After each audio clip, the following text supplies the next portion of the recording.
Here we go. Oh, hey, people can see us and hear us. Hi, everybody. Look who's Hi! here. It's Yay! Jessie Gender. Hi! I'm a person that exists. Hey, it's a person.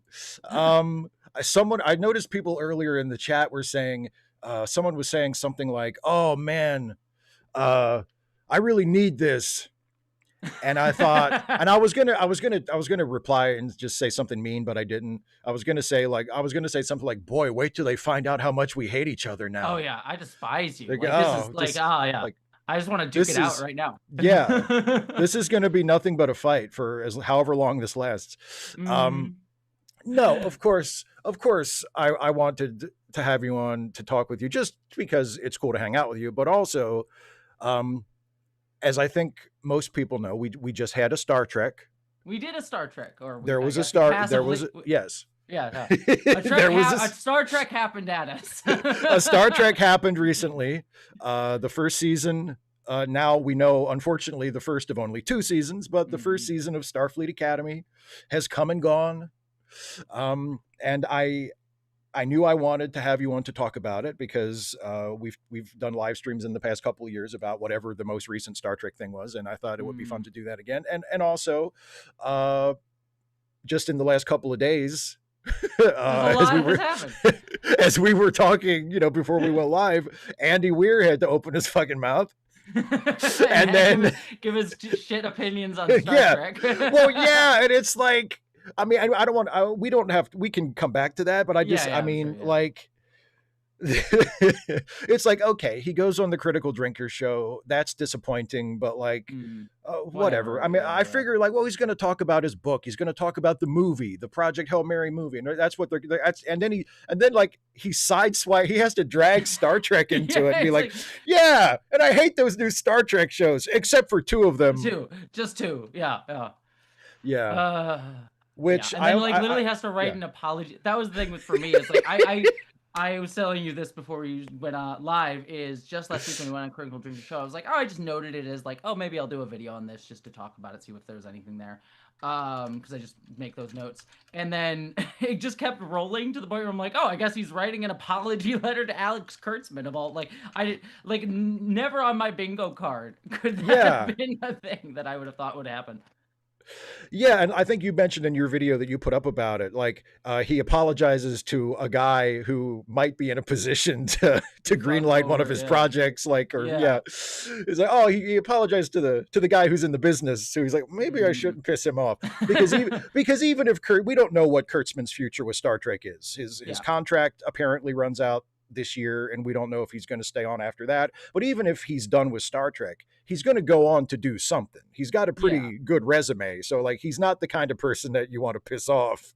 Yeah, like he has a production company. He's worked with a bunch of studios. He's generally liked, it seems, within the industry. Regardless of, like, how people view his shows. Like, like he doesn't keep getting put in charge of massive multi-billion-dollar properties because he just doesn't know what he's doing, and and everyone hates him, and it's just like, God, I hate working with this guy, but you just gotta keep giving him shows and movies, Yeah, exactly. Everything he touches sucks, but let's give him Star Trek. Yeah, but anyway, so speaking of, and by the way, to everybody watching us, if you have a question for me or Jessie, I turned on the Q&A feature. And I'll be checking that occasionally. So please make use of that if you have a specific question for either of us. I'm going to say about Star Trek or something else we talk about during the stream, but if you have something completely out of left field that you want to ask, I guess go for that too. I don't know. We'll see how it goes. I can't guarantee it'll get an answer, but we'll see how it goes. But anyway, so yeah, Starfleet Academy, a concept that has been sort of in gestation for like 30 years. Like there were multiple sort of failed projects going back even further, going back to the 80s of, at one point Star Trek 6 was going to be a Starfleet Academy movie before they, made Star Trek 6.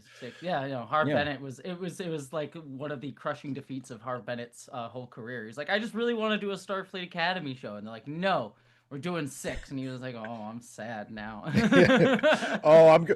And he was so sad that they made one of arguably the best Star Trek movie. He was so upset. I'll show them. They won't let me do my Academy movie. I'll make the best one since 2 and maybe the best one ever. Yeah, so and also yeah, it's been like comics too, like the old yes, Nog comics back in I think the 90s or 2000s that were really that's good. right. That's right. There was That's right. Well, and you could say the same thing about Strange New Worlds because there was a comic. There was there was a comic in the 90s. I think it was either Marvel or Malibu. I can't remember who had the license at that point. But it was like the adventures of Captain Pike's Enterprise, like directly post the Cage. And it was called, I think it was called Star Trek Early Voyages. Yeah, so like something like that, yeah. Yeah, and so like in terms of premise, it was very much what Strange New Worlds is. It just with like totally different cast. Yeah. Like they didn't have. It's weird that like the comic book was less fan servicey than the TV show turned out to be. Because I think because it was just characters that had been in the Cage. They weren't like bringing in like Scotty and Uhura. It was it was Spock and Number One and Pike and the characters that indigenous American character too, I think, as well. Yeah, I don't remember a whole lot specifically about it because it's been a long time since I read it, but I remember thinking it was pretty good at the time. I remember enjoying it. Yeah, I remember it also ended where I think they said that Strange New Worlds is also again with the handoff between Pike and Kirk, which is kind of the natural place to kind of end it. Yeah. And they've done that. They've done like 5 or 6 different versions of that in the various comics. Like every time someone new gets the license, they're like, "Let's do the last Captain Kirk story." I'm like, okay, everybody else has already done it, but yeah, let's do our version. No, we're gonna do it. We're gonna do it. My favorite is I think there's like the Diane Duane one where there's like a group of like Vulcan theater Vulcans that come on the ship at one point, and Pike's like, I'm not dealing with this. It's all yours, Kirk. You deal with the theater Vulcans here. I'm not doing it. But yeah, so we finally got an actual Starfleet Academy show post Discovery, which for a certain type of fan was probably like a strike against it right away because there are still some people that just can't get over the fact that Discovery even exists. And try to do something new with the franchise. Yeah, how dare they try things? Yeah, how dare how dare they try things? They're supposed to keep remaking TNG forever. Don't they know? Just shove it into my brain, just keep remaking TNG forever. That poker game needs to go on eternally. Can't we have like the last episode be them all in a poker game or something? Yeah. Gee, where have I seen that before? A whole bunch. Ooh, but anyway, but yeah. So I know we both really liked the show. Yeah. So just before we get into specifics, just I'm sure a lot of people have already watched your reviews and know what you think, but just generally speaking, what did you think of the first season of Academy now that we've seen the whole thing? Yeah, I really loved it. It was clear to me that despite people protesting otherwise, saying, "Oh, they don't get Star Trek," and it's whatever. It was very clear to me that the writers on the show thought very deeply about Star Trek and what Star Trek's trying to say, and used what I thought was really great about it is it used the burn and that post-Discovery era to try to like, let's push the franchise forward. Let's do something new instead of just regurgitating stuff. But also like having this really complex interplay of what Starfleet means, what the Federation means, what Star Trek means, what it means to like teach kids. It did such a wonderful job showcasing what it means to try to teach a next generation and try to be someone who empowers kids to have their own tools to discover things rather than dictating to them who they are. And I thought it was really funny and really clever and really just a joy of a time. And I think a lot of people followed me on this journey for my own reviews, but it took me a minute to kind of get on the show's wavelength because for both of us, we came off of Section 31 and Strange New Worlds season 3, which were like generally not well liked by most fans. And I wasn't crazy about either one of those either, unfortunately. Yeah. So I kind of went into the show kind of expecting kind of more of the same and being like, I don't know. But by episode 3, it caught me, and then episode 4 I thought took off and did amazing. And then I just think the whole season was really great, and I have some criticisms more towards the back half of the season than I think the front half of the season. But overall, I thought it was just a really strong first season, and personally, I think one of the better first seasons of especially of a modern Star Trek show, and I think Star Trek generally. I agree. I agree with that definitely. Um, I remember watching the first, I think watching the first two episodes Mm-hmm. and just feeling such relief. Yeah, You it's like, know, oh, it's good, thank God. yeah, because Yeah. like because I have been a lot more I have been mostly positive of this Mm-hmm. current Star Trek era. There have Same been here. parts Yeah. of it that there have been parts of it that I absolutely have not liked, or that I at least recognize is not for me. Mm-hmm. Like I try to take it easy on Lower Decks. I don't go in on Lower I was Decks as much say, as I yeah. want to, but because fundamentally I recognize, look, there are a lot of people that really love that show, and it's just not for me. Mm-hmm. And I know that the people who made it are incredibly talented people, and I don't want to like give the impression of like, yeah, like It's it's so just it's I'm just it's gonna not for tell you me. that Yeah. I'm just gonna tell you this. Sorry, this is a side, but I'll tell you this. One of my No, close please. friends, and I've become friends with her since I met her, but she's literally one of my closest friends now. Jean Kang. Shout out to Jean. She may be watching. She was assistant director on Star Trek Lower Decks, Mm. and she and I helped her drive cross country, and we kept listening to your videos because you released so many damn videos as you were Oh, driving. cool. And, and Yeah. I'm just like, look, I know Steve doesn't love Lower Decks, but he's a good guy, I swear. And she's He- like, yeah, I'll let him yeah. have this one. Yeah, So that's hilarious. yeah. He has a lot of disdain for the thing you've spent your last few years of your life working on, but he's Yeah, a good dude, I swear. yeah, Um, but yeah, you mentioned the Section 31 movie, which, to be incredibly gracious, wasn't good. Like let's was be kind. really Yeah, was not yeah. being very kind to say it wasn't good. And then yeah, we both agree that generally the season 3 of Strange New Worlds was a disappointment. Hmm. Especially to me Hmm. because I thought we talked about how rating the first seasons. I think the first season of Strange New Worlds might be the best first season of any Star Trek show. I think it's Yeah, just I like would. Yeah. fucking 10 for 10. And then season 2 wasn't quite that good, but it was still mostly pretty good. But then Yeah. season 3 comes along and it's like, oh, did they forget how to write this show? Yeah. They're like, Yeah. it's like they just lost it all at once. So coming into Academy, I was feeling a little, because there have been, as much as I have liked this era of Star Trek, there have been some really wild ups and downs. Yeah. The stuff that I've liked, I tend to have really liked, and the stuff that I have not liked, I have tended to really not like. And so I'm not sure what Academy is going to be. And I start watching the first episodes, and I'm like, oh, it's going to be good. It's not Like terrible. Oh God. they're and it's like they're doing stuff that I have been like, if I believed in God, that I would have been praying to the Star Trek gods that they would do. Like, it's original characters, and it's Mm-hmm. it's it's an original story, and it's not like an obvious touchstone back to an old Star Trek show. It's breaking new ground. They're even making up new stuff about the aliens. Like, they're not just telling you the same stuff about Klingons over and over again. Well, They're making up new stuff, and I love that. And and and the then stuff what? that, yeah, Yeah. that's what. Sorry, I cut you off. My No, no, apologies. please go ahead. I was just saying, and like finding ways to like combine and remix some of these things in ways that creates me new. Like I think Laura Thok, and specifically like Oh, being a Klingon Jem'Hadar hybrid, biracial character, yeah. and like having her evoke both of those like warrior cultures, and sort Mhm. of saying like how did she distill them into her own sense of the world was so cool. Like it's just a new way Yeah. to look at Star Trek, and I think it was great.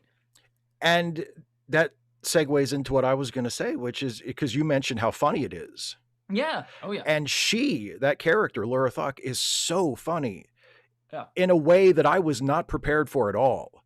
Like, I don't know what I expected, but before you actually watch the show and you just see like previews and promotional images, and here's this character that looks, she's half Klingon, half Jem'Hadar, but she mostly looks Jem'Hadar, and she's Hmm. very, big and imposing and looks very serious, and she's so funny. Yeah. I mean, I was not ready for how just unbelievably funny she is. And so and the whole show, like, it has just a great, not just a sense of humor, but like a really goofy sense of humor that I was Hmm. just so, not only was I entertained by it, I felt so relieved of like, oh, somebody's willing to make a silly Star Trek show. Yeah, you and know? remembering that Star Trek silly is not all because Yeah. I feel like Star Trek tends to even in like Strange New Worlds, which remember that there's a sillier side to Star Oh, Trek. It tends definitely. to be like always serious or very very silly. And this show That's kind true. of finds a good mixture of being very very silly and then giving you moments of seriousness, or vice versa, like finding the levity in serious moments. It's a Yeah. really good balance. It does strike a really good balance, and it's the character writing I thought was great. Mm-hmm. Again, it's talking about things that, like, even after I sort of relaxed and thought to myself, "Okay, I think this is gonna be okay. I think the show is gonna be at least pretty good based Yeah. on the first few episodes," and, turned out to be better than that on balance, but, you know, as the series goes on and they start revealing these different layers and different facets of the characters, and it's just and again, it's just such a basic thing, but because of how sort of up and down the new Star Trek shows have been, it always feels like a nice little surprise, like, "Oh, they're writing the characters like people." Yeah, like You actual know? human beings that are complicated and Yeah. may have differing thoughts on things and maybe contradictory thoughts on things. Like I Yeah. remember like a moment that I loved, and it's such a small moment. We can get into more specifics later, but it was Yeah. also with Laura Thawk, where she's having a conversation with Holly Hunter, Mhm. and Thawk says, "Well, I graduated from the War College, but I chose to join Starfleet because I believe in your mission of peace." And it was like that's so interesting for a character who is like she's the very aggressive one, like she comes from these warrior cultures. She's someone who seems like she's the one who would be like the most like down to battle everybody, and yet she has this belief in peace and actively chose that and is consciously aware Yeah. of that. And that's such a cool seemingly contradictory idea that makes her such a complicated character. Yeah. But also, it's like a very Star Trek thing. Yes, yes. It's and they do something similar with Jaden as well, where he's Mm-hmm. like he's the Klingon who wants to seek honor in Mm-hmm. some way other than just being a warrior. Yes. And that's a very Star Trek thing. Like you can do the same thing other people are doing, but in your own individual way. Like Yes. that's a very Star Trek way Yeah. of writing a character. I mean, to get into specifics on him, like that episode. So, like the episode that really caught me was episode 3, where it took like the young adult, like we're gonna have a prank war and have this conflict between these two cliques of students, like that Yes. young adult trope, and Yes. did it, but then had that sort of Star Trek twist at the end of saying like, no, it's not about trying to win the battle, but trying to figure out, give the kids these tools to have conflict resolution and be Yeah. like, this is how you end a conflict, not to, just continue fighting or beat the guys, but how to do it in a way that like gets a resolution that is as ends the conflict as soon as possible and in a way that is not going to cause as much harm. Not running away from the conflict and being like, "Oh, we're pacifists, we're going to give up," but still confronting it and having the teachers sort of be teaching them how to learn to come up with those solutions themselves. Because you get Kelrick, who is the War College guy, being like, Yeah. "Hey, I'm going to tell these kids how to do it," and so they learn to be good soldiers and follow orders, but not problem solve. Anyways, that episode Yeah. just was such a good. I was like, oh, this is doing a Star Trek twist. But then when we get to episode 4, it was this really great exploration of Jaden as a Klingon between two cultures. And I think Mhm. Star Trek is just such a good vehicle. I mean, some of the best stories and characters in Star Trek are about like characters stuck between two cultures and two Yeah. worlds.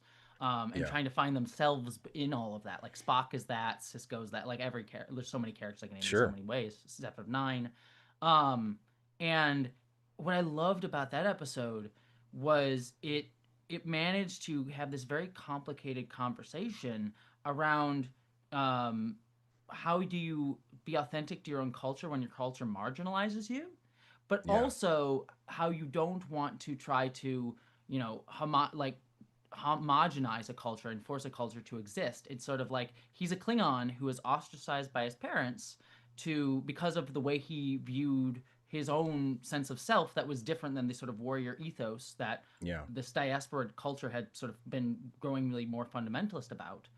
But then he would say to the Federation, "You don't get to dictate to us how we exist." And saying, and there's a line that he has that I think is so wonderful to say, like, if the Federation told the Klingons how to exist, it would fundamentally ruin what the Federation is, because the Federation, at least ostensibly is about celebrating diversity, not homogenizing everyone through a sort of, Right. soft colonial project. It's just such a complicated episode, and it does it so well. Sorry, I ranted so much. I'm cutting No, off. Yeah, yeah. I really like that episode too. That episode 4 was one of my favorite episodes of the season. For all the reasons you said, which I agree Mhm. with, and also I'm a Klingon guy. Like, I usually, and it's unusual for me because generally I say I'm not here for the aliens. Mhm. Like, I don't really care about the aliens in Star Trek. It's kind of a weird thing to say, but like I see them all as just they're all There are different people with versions weird of shit on us. it. Yeah, yeah, that's what They're all they are. different Yeah. versions of us, and I sort of read it that way. So like, oh, Klingons, Vulcans, Romulans, whatever. It's just different versions of us. And Mhm. um, but what I love about the Klingons is how simultaneously uh sort of you can write them in a way that is kind of serious, but you can also write them in a way where they are just the goofiest people you've ever imagined. And I think that this episode does a good job of showing us both, because Mhm. obviously, like, the plight of the Klingons is very serious and is taken very seriously in the episode. The idea that they don't have a homeworld anymore, they become a Mhm. diaspora, and now these ships carrying a bunch of refugees have crashed, and they don't know if how many of them are dead, and if the surviving great houses may have been destroyed. Like, they're facing like this real existential crisis, and that is played very straight and taken very seriously in the episode, Mhm. as is Jaden's story and his connection to Mhm. it and his conflict with his family, and it's all played very straight, and it works really well in a dramatic way. But then I love that the solution to the problem is, well, we found a new planet for the Klingons and it's perfect for them, but they won't just accept it from us. Can't take But charity, no. but if we pretend to fight them for it, that'll Yeah. be fine. Yeah. And It's it's like it's like it's so this condescending to them, and yet they're like, "Yep, nope, this works." Yeah, yeah, yeah, exactly. And but it's yeah. like, but to me, to my eyes, that's perfectly Klingon. It's Mhm. like, because yeah, oh, we're warriors, we're honorable, we won't take charity. Oh, you're going to patronize us with a pretend Mhm. battle so we can say that we conquered it. Okay, that works for us. As Yeah. long as we can say that we conquered it, that's all we need. I'm like, what perfect Klingon writing. That's exactly what a typical Klingon would do.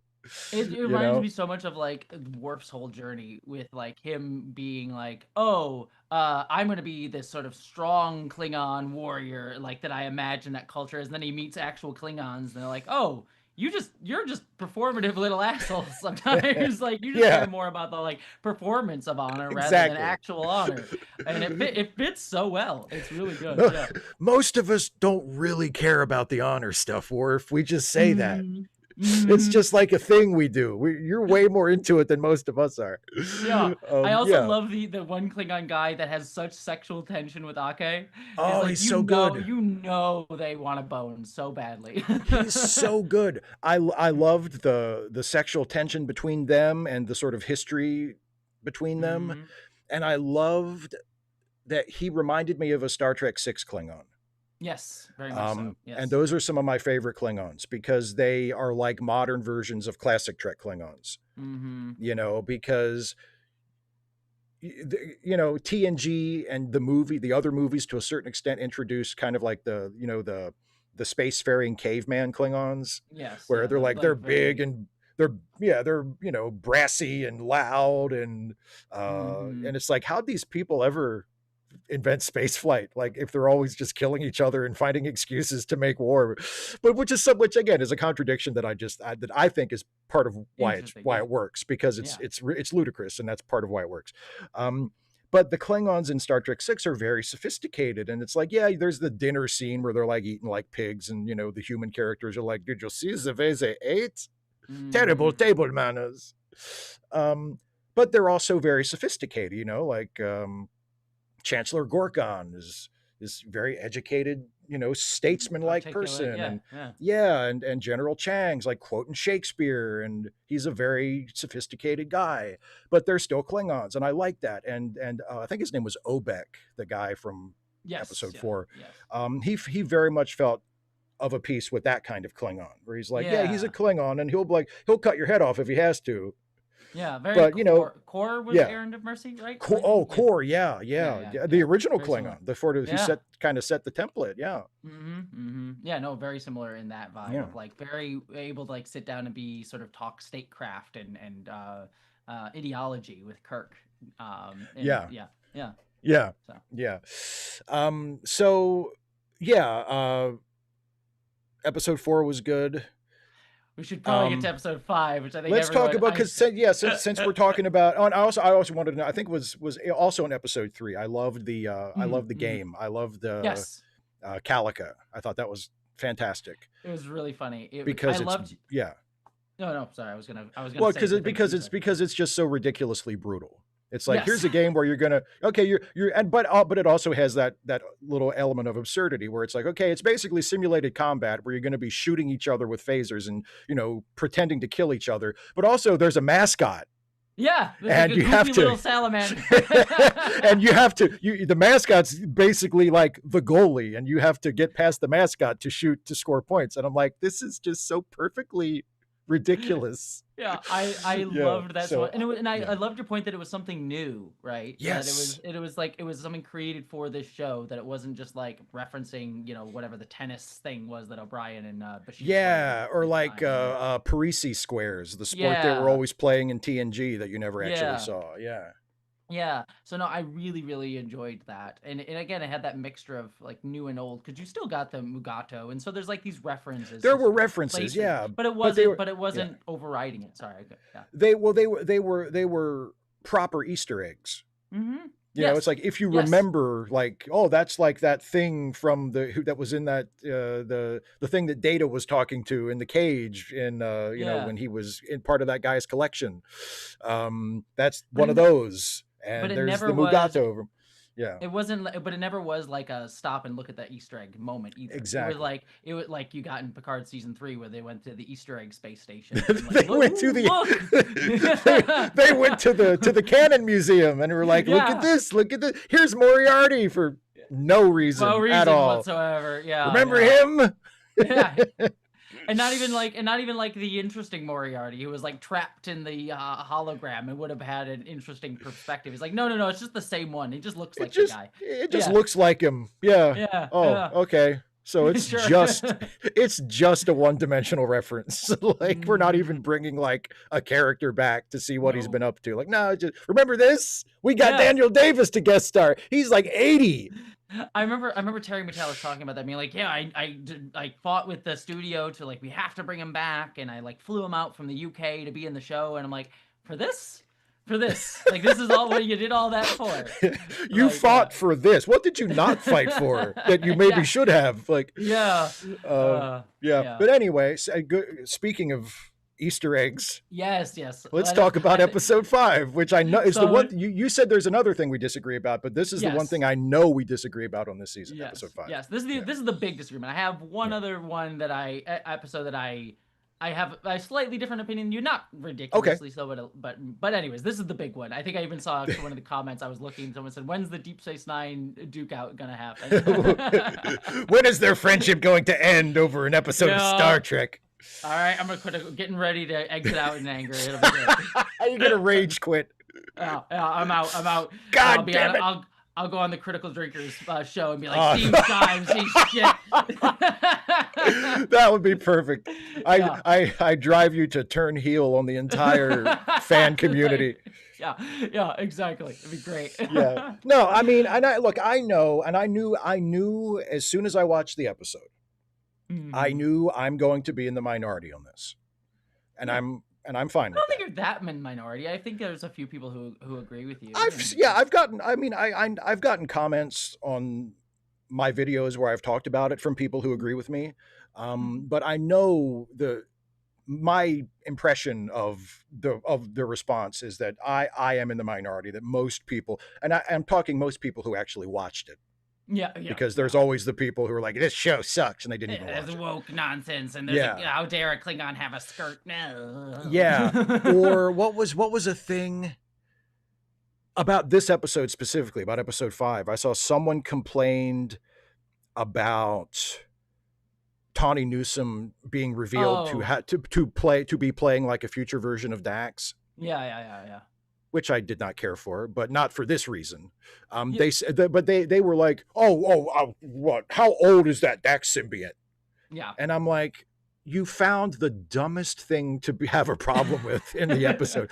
Like, of everything in this episode, the thing you're complaining about is, "Oh, I can't believe the Dax symbiote is that old. It's 800 years later." Oh my Deep Space God. Nine, but don't you remember, Steve, in Deep Space Nine, season 4, episode 6, they said that symbiotes only live for like 400 years. So of course, Yeah. yeah, Yeah. yeah, They don't yeah. care about Star Trek. They're just setting fire to the cannon. Like, oh God, you people. But anyway, Insufferable. Yeah. Yeah. So you liked it. Yeah, yes. Well, I mean, I kind of want to bounce off of what you said though, Okay.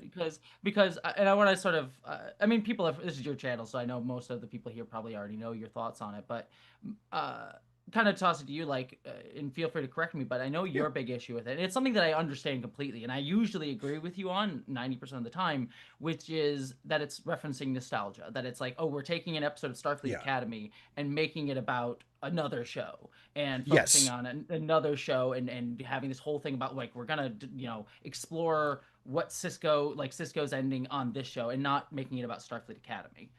Yeah. And I that's an impulse that you and I actually I generally agree with. I know we have Yeah. some differences, like Lower Decks is probably the big also other one, Sure. but I think we agreed on stuff like Picard season 3, where a lot of that show ultimately was like, let's just bend the story to get our characters back doing the same thing, sitting Yeah. in the same positions on the same Literally on chairs. the same ship in the same Yes, positions. Yeah. fighting the same villain. Yeah, doing the same Yeah. thing over and over again. Yeah. But for me, what I liked about this episode's use of nostalgia, and use of sort of talking about another show, was I think it was trying to have this really interesting, complicated conversation around Star Trek Deep Space Nine's history to the Black community specifically, and Mm-hmm. it's something I know that Tawny Newsome had spoken about Avery Brooks being this important figure for Black Star Trek fans, and how Cisco the character constantly was talking about like how Black people related to the future of Star Trek, about being like, there's that one episode I love with the Vegas casino episode in Deep Space Nine, Yes. where he Yes. says like, I don't want to go back and play in this very fun adventure version of Vegas when Black people wouldn't have actually been allowed to do that. Right. And I always interpreted that to a degree to be a bit about Star Trek itself, where it's sort of saying, oh, look at this great future where Black people get to exist, but Star Trek so rarely openly acknowledges the traumas and history and pain that Black people would have gone through to be able to sit there on the bridge like Uhura did in the original series. And I've always read it as sort of like a commentary on that, and the sort of homogenization of a lot of cultures that sometimes the Federation and Western cultures sometimes can do, where it sort of says like, oh, everyone's included in America as long as you like fit our notions of what everyone should be. Right. Um, Right. and I think that this episode sort of is taking that sort of important history that Cisco had, and you have Carice Brooks, who is, the character is not textually, from the Black community, the human race, but the actor is. Yeah. And you have her sort of being like, I don't have a culture, because she's 4 months old technically, Right. and she's being like, I don't have any identity, and so looking for someone in the past to sort of draw history from, and being like, oh, I want to solve his mystery so that I can follow his story and be like, I'm going to be just like Cisco. And what ultimately the show kind of is saying is like, no, you can use this, what many marginalized communities who've had their cultures usually taken from them and erased, like Black people in many marginalized cultures have had their history literally erased by colonization, to say Yeah. you can find this history, but you should use it not to like sort of be echoes of the past, like Star Trek Picard season 3 does with its nepo babies, forcing them to be just like Picard L was, Yes. but Yes. saying it should motivate you to try to find yourself. Like there were people before you that fought to get you here, and that history motivates you forward. And I thought that was like such a very complicated thing that the episode was trying to wrestle with, by saying like, look at Deep Space Nine, its history to the Black community, let's use that as a metaphor for marginalized people like Sam trying to find their history when they don't have access to it, like Black people sometimes Right. don't have, and having to go and find it in museums like Black people do when they have to go to like see their culture that has been stolen from them and put in British museums and things like that. So like I thought that the episode was trying to like use nostalgia, not to just be like, hey, look, we're gonna talk about Deep Space Nine, but using that in a really cool way to sort of pay an ode to Avery Brooks and Deep Space Nine. Sure. But also using it to have this very complicated conversation about marginalization and community and culture and history, and how we use culture and history to motivate us to go forward rather than having it dictate to us how we should exist. That was always my take. That was my take on the episode. Sorry, I know it's a long, complicated. No, I'm glad you said it, because I will admit, as a clueless white guy, I mean, we're both white. That, well, I know, but I mean, that interpretation did not occur to me when I watched the episode. Mm-hmm. I saw people saying that and talking about it in that way afterward, after it aired, mm-hmm. and I thought, oh, that's interesting, mm-hmm. and that didn't, that's just not how I read it, because that's not my experience.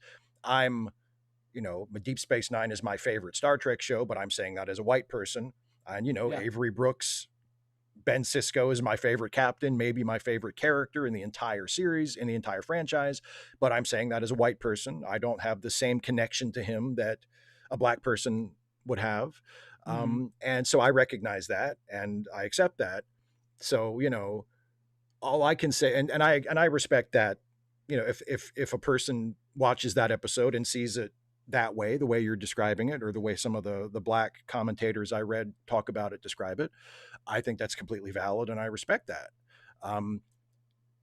It doesn't make it any more fun for me to watch. No, I mean, I put that on myself. Like, it's just my experience and my personal opinion. I'm not invalidating anybody else's viewpoint. Well, that's the joy of it, right? Like, it's your perspective on it. It's your perspective on it, and that's just as valid as long as you're not telling people like this is the only way to read it. Right? You Black people are wrong. You shouldn't like this episode. Yeah. But like, I do, and I, but even as a white person, I understand the impulse to want to pay respect to Avery Brooks. And I understand the impulse to want to pay respect to Deep Space Nine. And I feel like, in a way, this is a trap that Star Trek has set for itself. Yeah. Because and I think Tawny Newsome has even made comment to this effect, which is, this current era of Star Trek in particular has bent over backwards to celebrate TNG, to celebrate Captain Picard.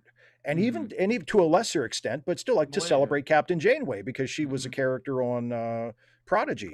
And so there, it has gotten into the habit, I would argue the bad habit, but the habit nonetheless, of pulling from the previous eras of the franchise to spotlight and celebrate these legacy characters. And that had not been done with Deep Space Nine. And that had not been done, obviously it hadn't been done with Captain Sisko, because Avery Brooks doesn't act anymore. And, and this episode tried to get around that by, having it be about the mystery of what happened to Sisko, and then having Jake come in, so like, I understand the impulse from a cultural perspective. I understand Deep Space Nine fans of whatever, race or whatever background they might be, saying, well, when do we get ours? Like, when are you gonna do the Deep Space Nine show? Because you've already done TNG. When are we gonna get, and you brought back 7 of 9. Like, when are we gonna get it? When are you bringing back ours? And I understand that. And I feel like it would almost, because that precedent has been set, it would almost be like worse for someone like me to say, why did this one get left out? Yeah, exactly. And it's like, no, guys, it's my favorite one. I'm not saying it doesn't deserve to be, I'm just saying, I don't think new shows should be about old shows, but that cat is kind of out of the bag. So, I mean, there's a part of me that accepts, like, okay, you know what, like, go ahead. Go ahead, because it's already, the precedent has been set. I don't like it. I don't think it's the way things should have gone, but here we are. So I guess it's wrong to say, oh no, we can, do a whole show about how amazing TNG was, but we can't do that for Deep Space Nine because we just decided we're not doing that anymore. Like, that doesn't really sound very good. So I get it from that perspective. But I still watch that episode and I just see everything I don't want Star Trek to be. Yeah. I No. just see it's obsessed with its own lore, obsessed with its own internal history, backwards looking rather than forwards looking, taking the story of one of and I love Carice Brooks. I love Sam. She's maybe my favorite of the cadet characters. And saying like, oh, now she's going to be super attached to another legacy character because she's already idolizing the Doctor at this point in the series, and they become even closer later in the series. But now she's also going to idolize Captain Sisko too. Like, oh, great, okay. Can we tell her about Spock? Maybe she'll like him too. Like, be really can we? Yeah, like just have her become like obsessed with all the legacy characters. So that part of it kind of bothered me, because especially since, even though we do eventually get episode 8 that has a lot of important ramifications for Sam, it's not really a Sam episode. Like, she herself isn't. Yeah, it's a Doctor episode. She's in it, but she's not the central character. So episode 5 is really the closest we get to like a Sam episode this season, but it's not really about Sam.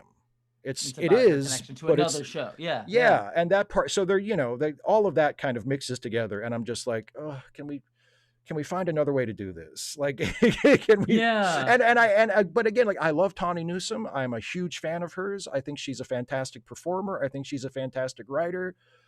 And I'm just like, God, why did it have to be this one? Like, why did this have to be the one episode she wrote this season? Because I'm such a fan of hers. And it's like, oh, and it's, I just, it is, no, go ahead. I agree with you. No, I was just going to agree with you. Like, I agree with you completely, especially since, like, I think this is a good point. Like, Carice Brooks is like, Sam is so defined by connections to other characters, and she doesn't get to necessarily have her own moment. It's one of those, I wish we had gotten more episodes. It's just a continual thing with a season of this sort of thing. But I think you bring up your own point too, of like, if they have 10 episodes, then they should pace it out 10 episodes to make sure that they fit that mold.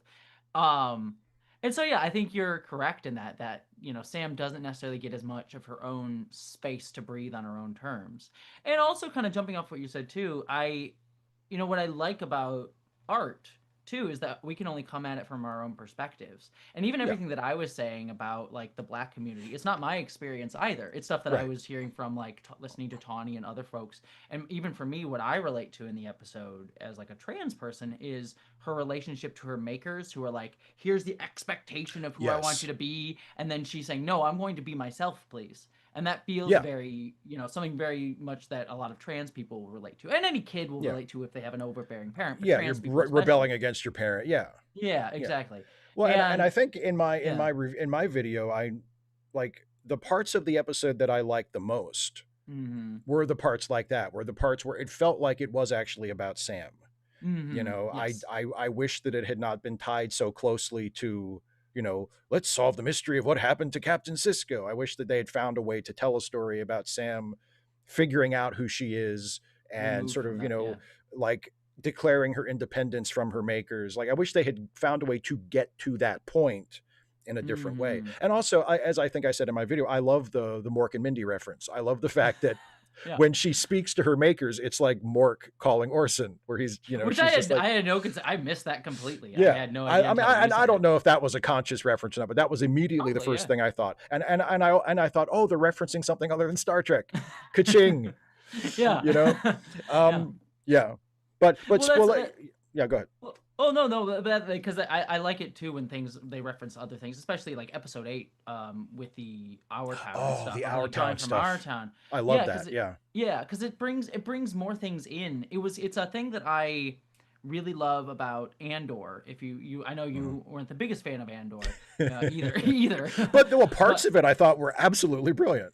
But I love what I love about the ethos of that show. There's something that Tony Gilroy said. He's like, whenever my ethos about working in a franchise is you have to put more toys back in the toy chest than you take out. So that's a great way to put it. Yeah, so you can take out a few of the toys, but you have to make more stuff to be able to put back in the toy chest when you're done.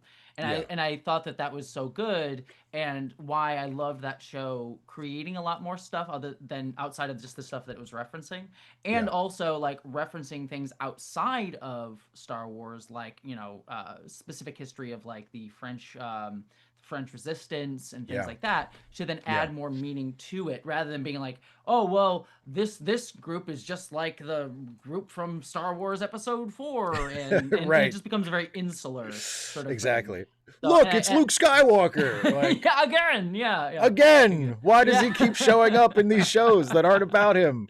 No, not at all. Yeah. But yeah, and I mean, I love that. I love that way to describe it. Put more toys Mhm. back in the toy box than you take out, which I would agree Andor did. That's not Mhm. remotely one of the problems I had with it. I actually really liked how it was very much its own, even though it's like a prequel to a movie, it was still very Yeah. much its own thing. Mhm. But yeah, so let's talk. Actually, let's talk about episode 8 because Yes. I thought it was the best episode. I had Yeah, my I get. problems. I had my problems with it, but they weren't like major problems.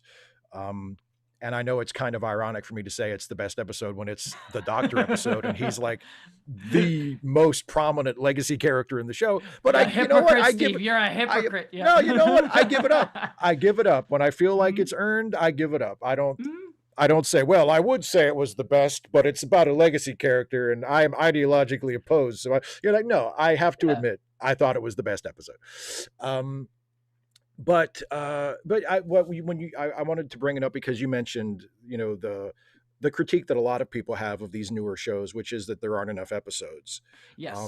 Which I'm usually very resistant to, for as you Mhm. acknowledged in your answer or what you said. But I wonder if episode 8 is poorly placed in the season. Not that I wish there were more episodes, but just that they had somehow found a way to slot this one in and a couple of episodes early. Like, I don't Yes. know, and that would have required a reorganization of the whole season. I'm not saying it would have been it would have been as easy as, well, let's just we'll Pop it out move and this move one it. to number 4 instead. You know what I mean? Like they would have had to rewrite it and reconfigure some things like before they started shooting all of this. But because it feels like we get a new Sam at the end of it, Mhm. and then the next 2 episodes are basically a 2-part season finale, and we don't really get to spend a whole lot of time with the new Sam. And it just Yeah. felt a little like, oh, she's like a different person now, but we don't get to really get a sense of who she is. Except we do a little bit, but Yeah, but not yeah. as this is the thing that it kind of relates to the thing that I Okay. was also saying Yeah. we disagree on, is episode Sweet. 6. To kind of go back a Okay. little bit. Yeah. Because you were generally positive on episode 6, and I'm not like saying it's Yeah. I mostly yeah. liked episode 6. Yeah. Yeah, I am more. I don't want to say like negative on it, but a little bit more neutral on it. Okay. I found it kind of be flat to me. Like Okay. like the direction was a little flat to me, and the story itself was a little flat to me. Not to say that it was, again, not to say that it was bad or awful, but it just was. Right. I felt a little bored while watching it. Was kind of my Mhm. feeling on it, and I was of the mind that it really felt to me that 6, was the episode that you could just kind of like lift out and push 7 over and have 7, because that's the Oh. one that, or sorry, yeah, because 7 is the trauma episode. Sorry, no, I lied. Sorry, not Yeah. 6. Episode 7. 7 is the one I'm talking about. Sorry. Oh, okay. Yes, the one That's after why one. I'm confused. I Yes. gotcha. I gotcha. Sorry. The one Yes, where sorry. they're like they go on break, and Yes, that's the one. Yes, yes. and Sorry, I got my number J- mixed up. Jaden becomes Darum's best man, and Yeah, all yeah. that. That's the Yeah. episode I meant. Sorry, not Okay, episode okay. 6. My apologies. Which I mean, That's I also mostly like that one too. But I've noticed more people have had problems Yes. with that one. Yeah. Yes. Sorry, that was the one No, I was it's talking about. yeah. Yeah, you lift episode 7 out, push 8 over, and have it be 7, because that episode's more, with our time, Yeah. it's more directly talking about the trauma from episode 6 and what I can happened see that. there. Yeah. And then you have space between episode 7 and 9 to then explore a little bit more with Sam, see Yeah. who she is, and also give space because you get like, this is the other thing that was weird to me, where it's like, oh, they're on spring break, and then we have one episode of classes, and then suddenly the semester's done. You know, It's the end of the year, yeah. yeah. And there was a good point that because you were brought up with Sam's arc there. I'm gonna shout out to my friend Spotted Giraffe, because she also kind of brought this up too, which was she loved Sam's arc, going from this like very happy-go-lucky character, who is often, again, this is not my experience, but just speaking for other one's experience, that I thought this was really fascinating, which is, how much often they regulate like young black girls to being like the happy-go-lucky black girl. And you Yeah. even have in episode 8, you have like Tilly and Jet Reno and Ake saying like, oh, she's so joyous. She's like these 3 white ladies going like, yeah, look, she's Yeah. such a joyous character. And then she has this trauma, Yeah. and then she kind of like has this arc to sort of be like, no, I'm not going to be here for you, like Genesis, to like be this like happy Yeah. like I have my own stuff. And I like that arc, but she just kind of misses the middle piece of getting to see her between, you know, when she changes and when she's sort of like pushing back against how people want to define Yeah. her. So That's a really good, I never thought of that, but yeah, because if they had sort of switched those episodes, and then they could have give Sam just a it's little a little something bit, in the yeah. spring break episode, you know, he doesn't have to, that doesn't have to become a Sam episode, but just because she's not in that one hardly at all. Yeah, She's like yeah. going off to supposedly get fixed, which turns out doesn't work. And yeah, they just give her something. Yeah, You know, even if just you keep it be the same plot, just like give her a little bit of taste of who she is there. yeah, just so And we then, get a sense of who she, like, maybe, you know, Genesis offers to hang out with her and she says no, you know, or she wants to go do something else, and that's just planting that seed of like, oh, is something up with Sam, or does Sam not want to hang out with me anymore, or whatever. Yeah, that's a good, yeah, that's my biggest that's a critique good of the season. that's a good little fix. Yeah, because I mean, what I liked about episode 7 was I liked the Darum and Jaden stuff, because part of me is like, just get it over with, guys. Just get together, you know. But at the same time, I'm like, I understand, you know, like I hope they do something with them in season 2. Now that we know that's going to be it, like I hope there's something. I don't know. They don't have to become like boyfriend and boyfriend forever, but just something, you know.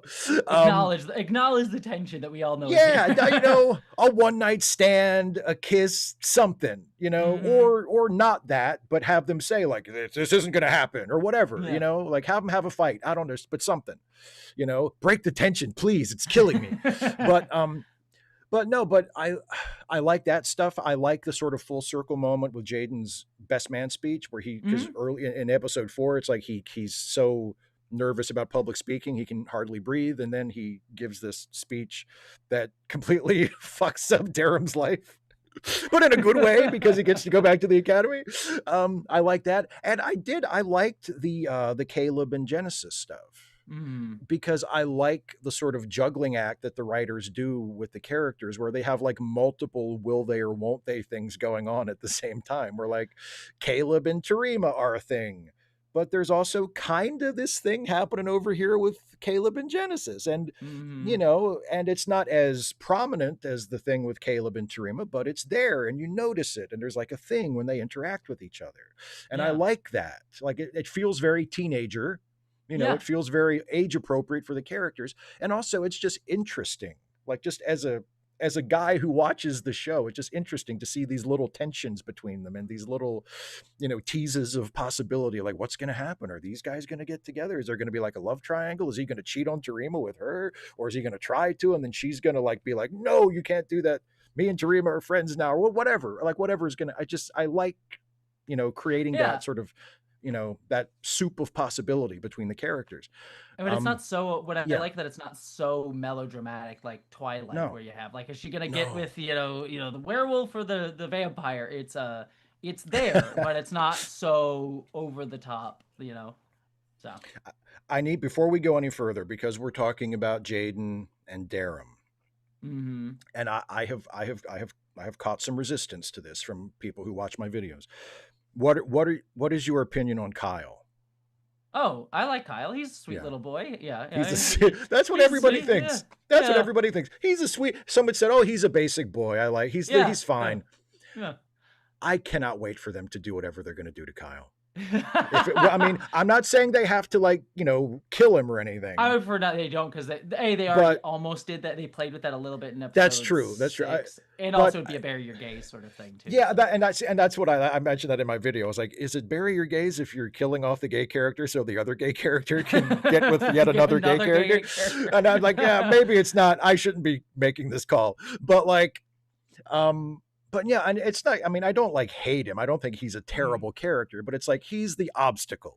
He's the one Yes. that has to get out of the way so that Jaden and Darum can do whatever they're going to do. And so I feel like I feel negatively toward him because of that, you know? And I plus it's think like you got sunburned, Kyle, in like the 30-second set. Is sunblock that hard to apply in the year as like, someone who burns just by 30? thinking about the sun, I identify. You were like, I get it. Yeah, I'm very much Yeah, there. I am very, he very, very, forgot. very He white. went. He Yeah. probably only went outside for 5 minutes and look at him. You know. Yeah, yeah, exactly. Yeah, You know, I think with Kyle, I think yeah, he is very much like this is the best way, and I say this as a compliment. He is a yeah, character that I think is given a lot more by the actor's performance. Like the actor, I think it makes that character very yeah. expressive. Because there's not that there isn't anything on the page for the character, but there's Right. a lot less than others. And I think the actor brings a lot to his just very tiny moments that he gets. So he is very much a character there to sort of be, as you said, the obstacle. But I think the Yeah. actor just brings a lot to it. So Yeah. And I will say, I'll say one thing I like about Kyle is mm. that he's a war college guy, but he's not an asshole. And I think it's Yes, nice that they thought to have a war college character who was not a jerk because the war college in general is kind of positioned in an antagonistic yes, role. And I mean, like even the chancellor is not a jerk, but he's portrayed as kind of a weirdo. He's kind of uptight, and yeah, and very I like like him. I defining. really, yeah, Yeah. like I really like his character, but he's very much the foil to like the carefree pixie that is Captain Ake. He's like the uptight one, like, no, we have to do it this way. And what are you doing? Don't touch my tea. Mm. Blah blah blah. You know, but Kyle is very much he's in the war He's just college, but he's cute. just a dude. He's He's cute. Yeah, he's just a cute yeah, little guy. You yeah. know, He likes jokes. He likes bad why are you Klingon jokes. You know. Yeah. why are you being so mean to him, Steve? Why don't you like Kyle? Yeah. It's your Yeah, homophobia. You it's know. my yes. Even though Yeah. I'll go to bat for gay Klingon Jaden, but I draw the line Line it. at Humans. You know. gay human Kyle. And what's your take on that on the whole? Because like I was kind of surprised to see, and it's not a lot. I don't Mm. feel like within like the legitimate community, not with like the fucking the Yeah. Yeah. grifters who just think, or the people like there. I delete comments from my videos not daily but regularly in the past few weeks from people that are just are mad that there's even a gay Klingon at all. Yeah. Like Just. they're not criticizing like the writing or the characterization. They're just like, oh, a fucking gay Klingon. What are they thinking? And I'm just like, all right, bye. Yeah, and Like you have no, it's it's just this straight odd. homophobia. It is, and it's so fascinating that it's on the Klingon too, because I actually do find it fascinating the Yeah, Klingon like reaction to the Klingon, because it's this idea that all Klingons should be warriors, and I'm like, that is this sort of like cultural essentialism that like everyone should be the same, that a lot of yeah, conservatives do, that like everyone should exist the same way, everyone needs to be the yeah, same, anyone who is different is threat to our culture and our way of our values, and they yeah, kind of press that upon the Klingons, who are a fictional alien race.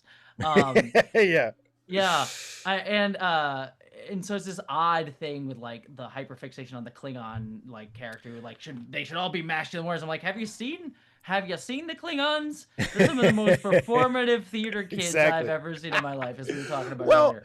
and Yeah. like I think it's kind of a damned if you do, damned if you don't situation because Mm, if they do what they did with Jaden, where they make him kind of an atypical Klingon, where he's not all about battle and bloodlust. He wants to be a doctor. He wants to, yeah. he wants to seek glory another way. Then people are going to say, like I've seen some people say, "Oh, of course they made the gay Klingon the one who doesn't want to fight." Yeah, and I heard Yeah. I heard some of that too. Like even another comment too that was I was at WonderCon this past weekend, Mhm. and they did a panel about Starfleet Academy, and one of the comments that was brought up was a gentleman came up and said, "Well, I get bothered a little bit by it." By the fact that Hollywood tends to emasculate black men, and so you have like a Sure. black man in a skirt sort of thing here, and I'm like, there's a truth to that, but like Jaden is not emasculated at any point. At least that's my read on it. And it kind of goes to what you're also saying too about like, oh, he's the twink, and why is like, I don't Yeah, read which Jaden I as didn't get him as that at all. I mean, I'm not the expert, but I certainly no. wasn't. looking at him going twink. You don't know twink, Steve. You're not out here studying the twinks. I'm not the one who should be sorting people into categories. I just know, Yeah. like I said in my video, like I think I know what people mean when they say so and so is a twink.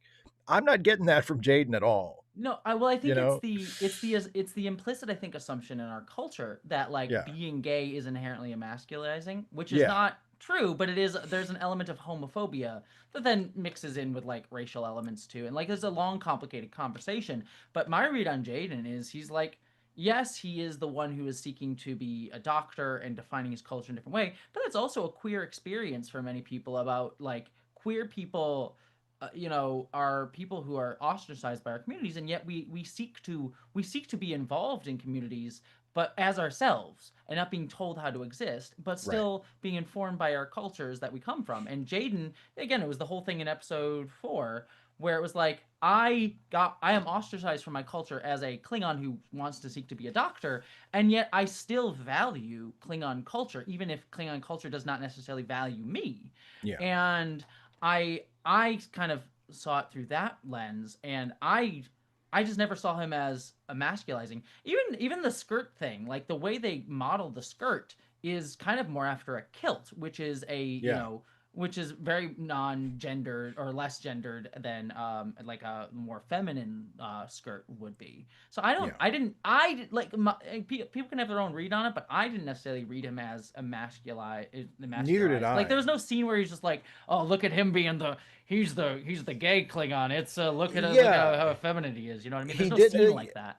No, he didn't like. And again, I'm cis hetero clueless white guy, so like I'm not necessarily the one to be making these judgments, but I just know, I mean, I've hung out with gay people, I have gay friends. I'm not like super plugged into that community, but I feel like I'm a little familiar. You have a gay best friend? Is that what you're saying? But you can't. Yeah. He's not here right now, though. He lives in Canada. You'll probably never see him. Does he give you help with your like interior decorating? Yeah, yes, of course. Yes. He picks out my clothes for me. He painted my room. Because I don't know about that. That's gay shit. I don't know about that shit.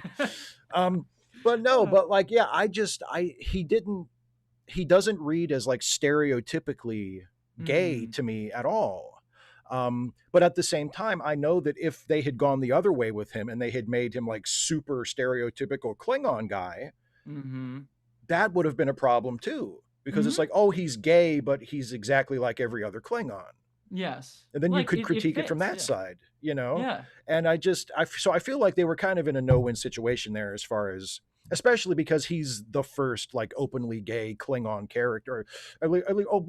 I guess Laura Thok is half Klingon and she's gay too, but gay, but she doesn't look Klingon. She looks mostly Jem'Hadar. So he's like, he presents as Klingon and he's gay, and it's the first one of those we've had.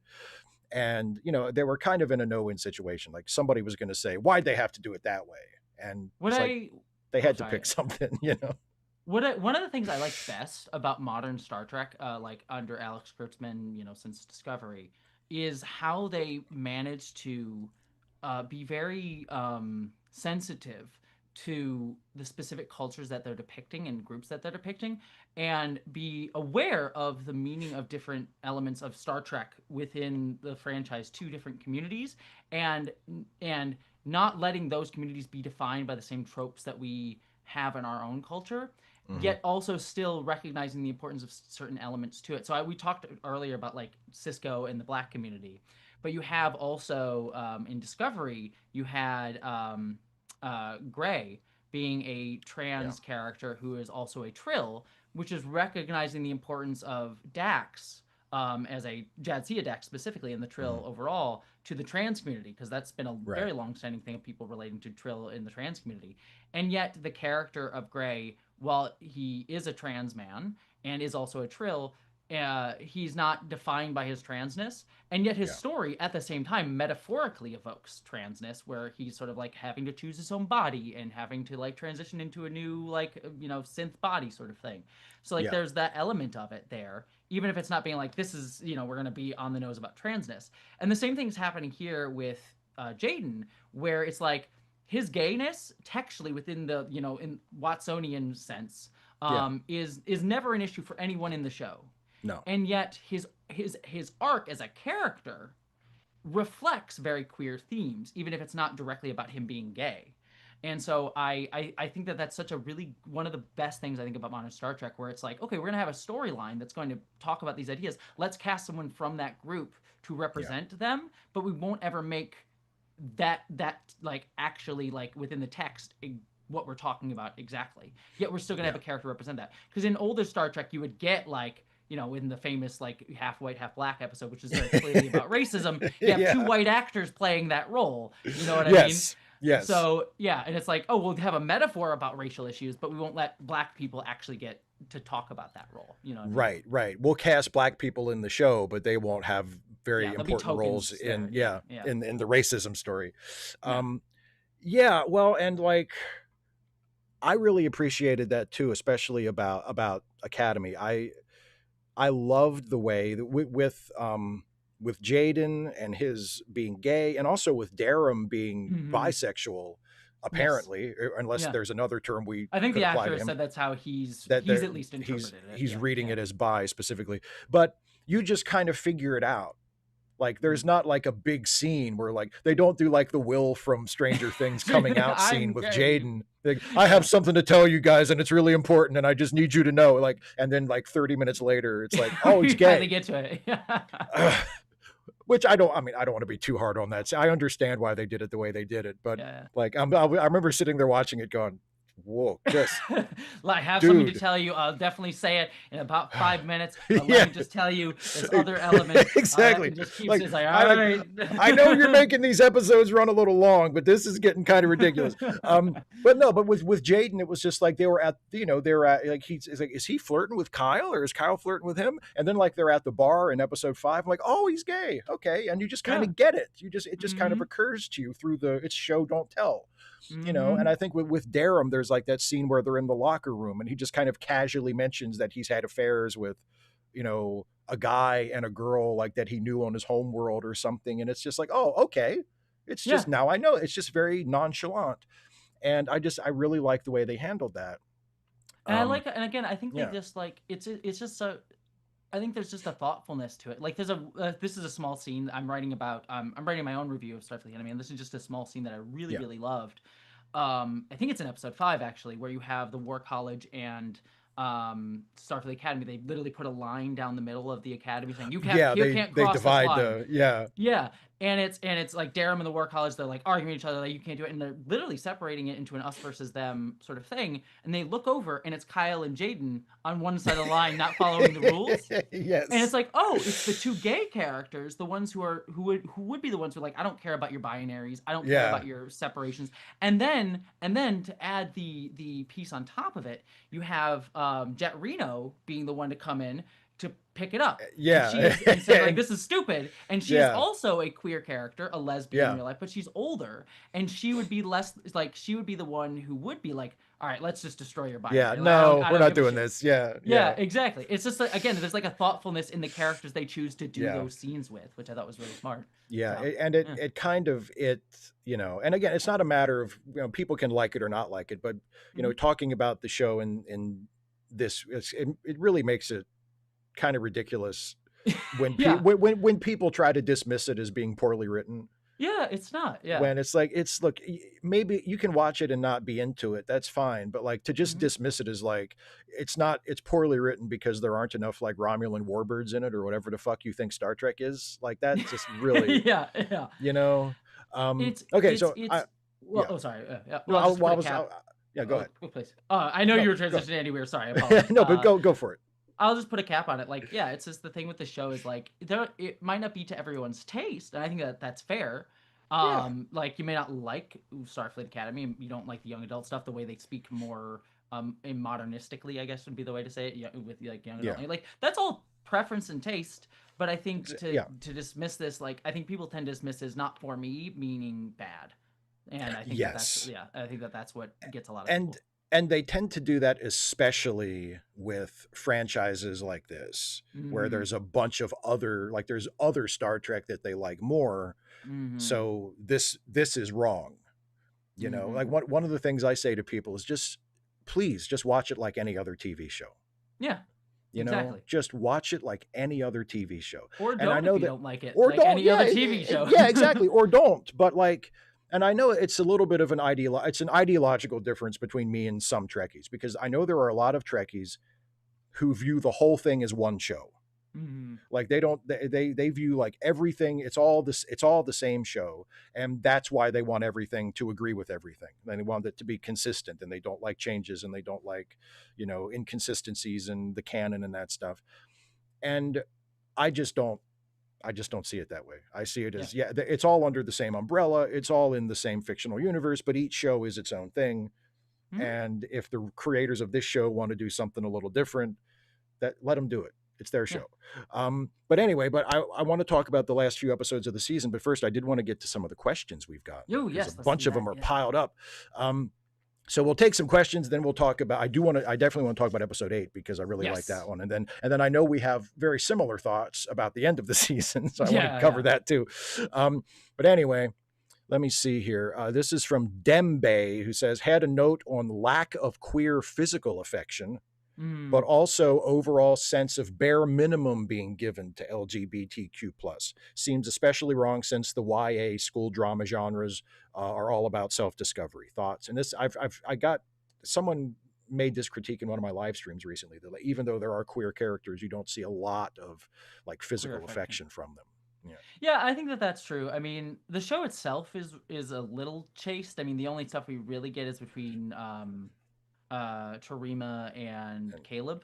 Yeah. Yeah, I think those two, and they have that sort of like kind of sex scene Yeah. at the beginning of episode, I think 6. I think it's 6, yeah. Yeah. So like I think it generally is pretty chaste, and I'm like Star Trek like modern Star Trek in general has not been as horny outside of Lower Decks, which has been very horny. Yeah. Star Trek has not been modern Star Trek hasn't been super horny, which you know, Gene Roddenberry would be very disappointed. that would probably be all the canon nerds would think Gene would hate all this other stuff, and Gene would be the most pissed about, why are they having sex more? It's on streaming, they can do whatever they want. More orgies. What's going on?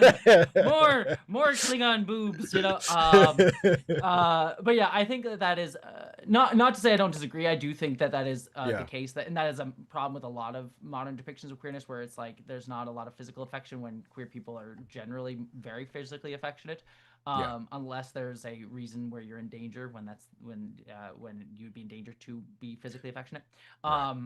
So yeah, but I think that is to a degree more of a less of a overall homophobic thing, and more an evidence of just, I think media in general start trending to be more chaste, I think. Yeah, like there's just sort of a timidity about it. Yeah. Well, and I know like I know, and I don't know how, I don't think folks like this speak for a large segment of the audience, but I know there are people I see posting about it on social media who are just really uncomfortable with like any kind of love scene in a show or a film, regardless of like the sexuality of the characters. They just don't want to see sex depicted on screen at all. Like it just gives them, you know, the heebie-jeebies, or it makes them uncomfortable, or they just, you know, they're thinking about the actors and, you know, how they and it's like, I mean, I can't relate to that. I've never gotten up and walked out of a movie because people were fucking on screen. That's just me. But you know, so I don't, maybe there are like, you know, executives or producers or whatever going, don't make it too horny. You know, not everybody's going to like the horny stuff. Like, well, okay. Yeah. I will say though, random aside, they did finally, this is my welcome to my weird neurodivergency. They did mention in episode 8, I think Jaden mentions Klingon quadratesticles. Yes. So we do know they have 4 balls now. Yes. Further confirmation of the Klingons have 2 dicks. Yeah, exactly. Which I'm like, great. Now we need to know if they have dual vaginas, I think is the next. Exactly. We know so much more about, you know, the assigned male at birth genitalia, but we need to know about the other side. Here's a question, non-Star Trek question, from Barbara Openhope, who says, when are you giving us your thoughts on Supergirl? And yes, it's kind of relevant. Female lead in space. I thought the new trailer was great. That's about all I can say, because nobody's seen the movie yet, so I don't really have a whole lot to say about it. I thought the trailer was good. I love the comic that it's based on, the Woman of Tomorrow. I think that was Woman fantastic. of Tomorrow. Yeah.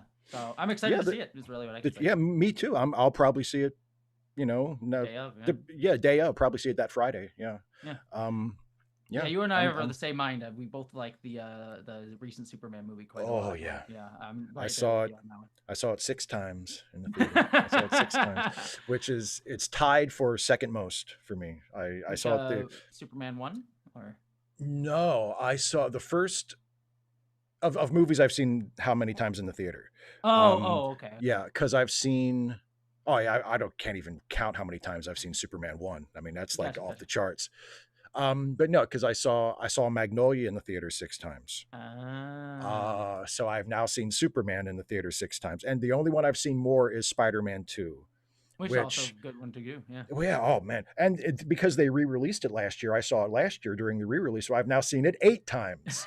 So it's going to be a while before somebody beats that record. Um, but yeah, okay.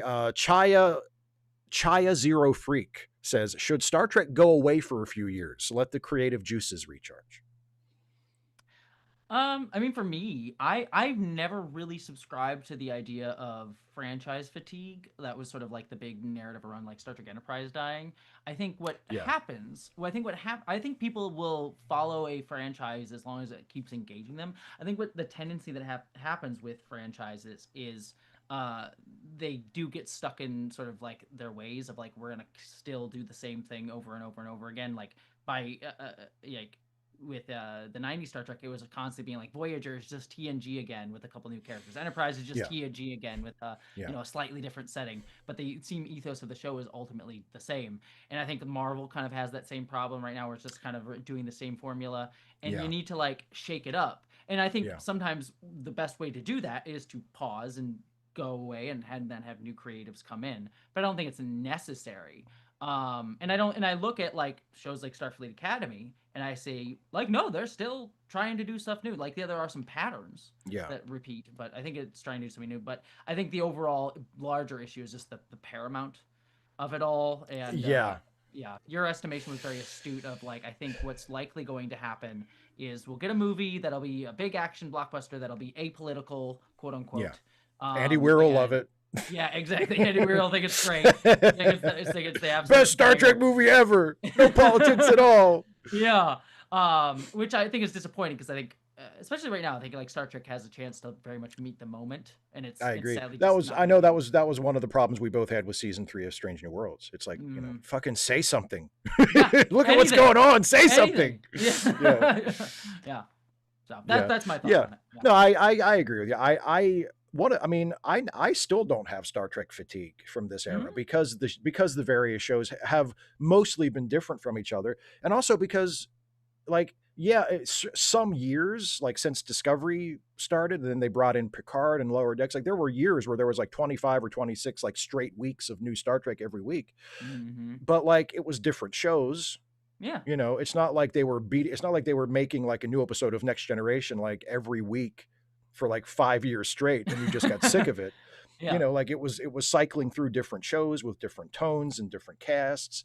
And so Mhm. that I actually kind of thought they did a good job with that of not, overexposing it and not burning the audience out, by saying, well, we're going to do 30 episodes of Star Trek Picard. Like that would have been like, don't do that. Oh God. Yeah. I mean, God. they did end up doing 30 episodes, but over like 3 years, they didn't do it like, Yeah. 30 um, weeks in a row. Yeah. yeah, exactly. So I never really had that problem, but at the same time, yeah, I do. It might not be, It's not the worst thing. Yeah. if we take, like you said, if we take the paramount factor out of the equation and just look at it as, they're making a TV show, it's not the worst idea to take a few years off because, Mhm. there's the old saying, how can they miss you if you won't go away? Yeah. Yeah.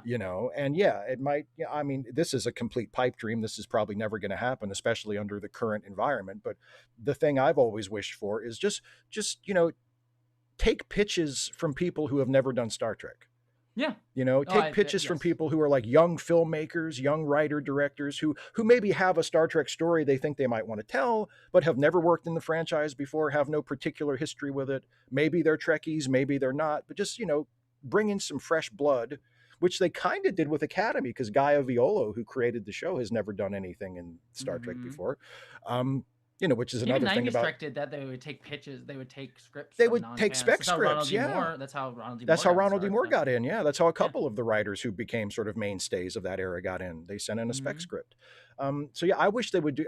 It's one of the reasons why I was so upset that Section 31 was so bad, Mm-hmm. because I was kind of thinking, man, if this is good, maybe this is something. Maybe this is like, yeah, a little off road that the studio will be willing to, like give somebody new a chance. Yeah. Pitch me a here's money for a 2-hour movie. Yeah, exactly. Pitch me a 90-minute or 2-hour idea for a streaming Star Trek movie. Let's see what we can come up with. Just to sort of inject some newness and some freshness into it. But that's probably not going to happen anytime soon. They're going to go right back to the safe stuff. Okay. Caitlin says, and this is specifically to you, Jessie, because she's asked me this question already. What is your favorite line from the show? Oh God. From Academy. And Caitlin says, mine is tea fetish. Out of all the fetishes available. That's a good one. I mean, there's so many probably more evocative lines, but the one that I keep quoting to my partner, she and I keep going, yes, death has eyes, like just repeatedly to each other. Such a good line. It's so great. She has a lot of great lines. She really does. She has a lot of great lines. That's and by the way, if I'm not asking every single question. So if I don't ask your question, it's nothing personal. There's a lot of questions and I don't want to. I hate you personally. Ask your question, just know that he hates you personally. Yeah. I hate you personally. This is from Tier 1 Diabetic. Why was the Orville better received by older Trek fans than the majority of modern Trek? Because Jessie, the Orville is the real new Star Trek. Yes, that's the real one. Not these Paramount shows. Yeah. I mean, I think the answer is that it was very TNG comfort food toned. Like it was TNG again, and that's not. And I want to be very clear. I liked the Orville. I think it even by the end of its third season, I thought it was really solid by the end of its third season. But a lot of it was just being TNG again, to the point where even some episodes are very like the same episode from like there's an episode where the android character goes on a date and it goes just like Data, or there's a best of both worlds episode where there's a big threat to the Federation and they have to stop it and they take over the shit it's that. So I think like it was very much TNG comfort food in tone and style and not taking risks in that way. And then again, not to say that it didn't do really interesting stuff and got to somewhere interesting by the end eventually.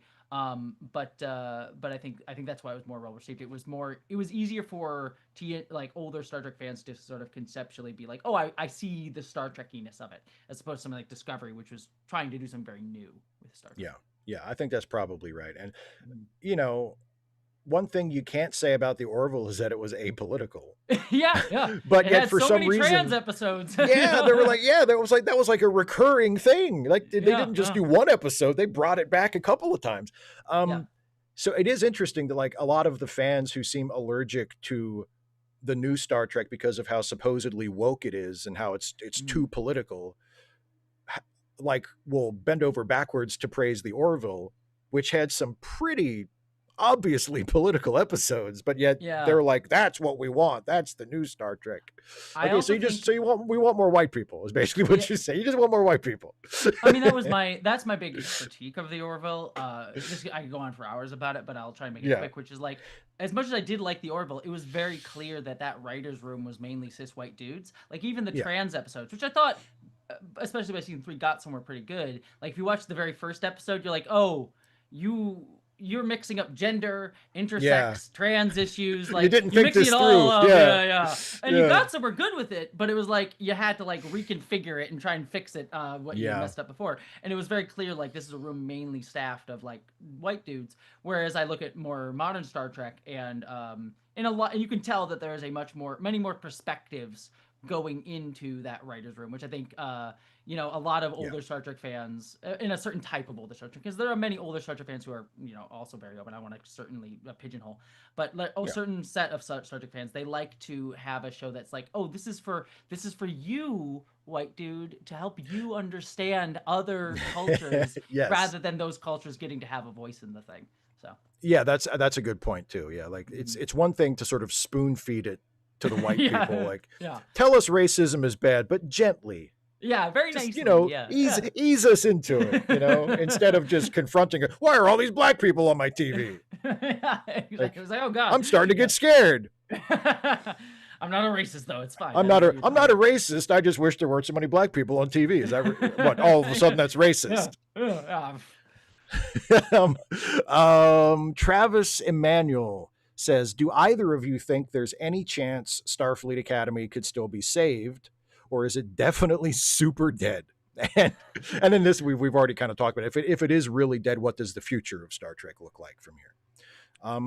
I mean, I wouldn't be putting my eggs in any baskets to save it. I feel like this is probably it. Robert Picardo did an interview saying they're tearing down the set already. He was lamenting it. So yeah, I think it's done. I mean, my only hope for it in some ways is Paramount merger nonsense and horrible stuff aside. They are merging it with HBO Max, which is a much bigger streaming platform. Yes. So maybe there'll be a day where people who might not have gotten a chance to see it will discover it, and it will sort of get a Deep Space Nine style resurgence.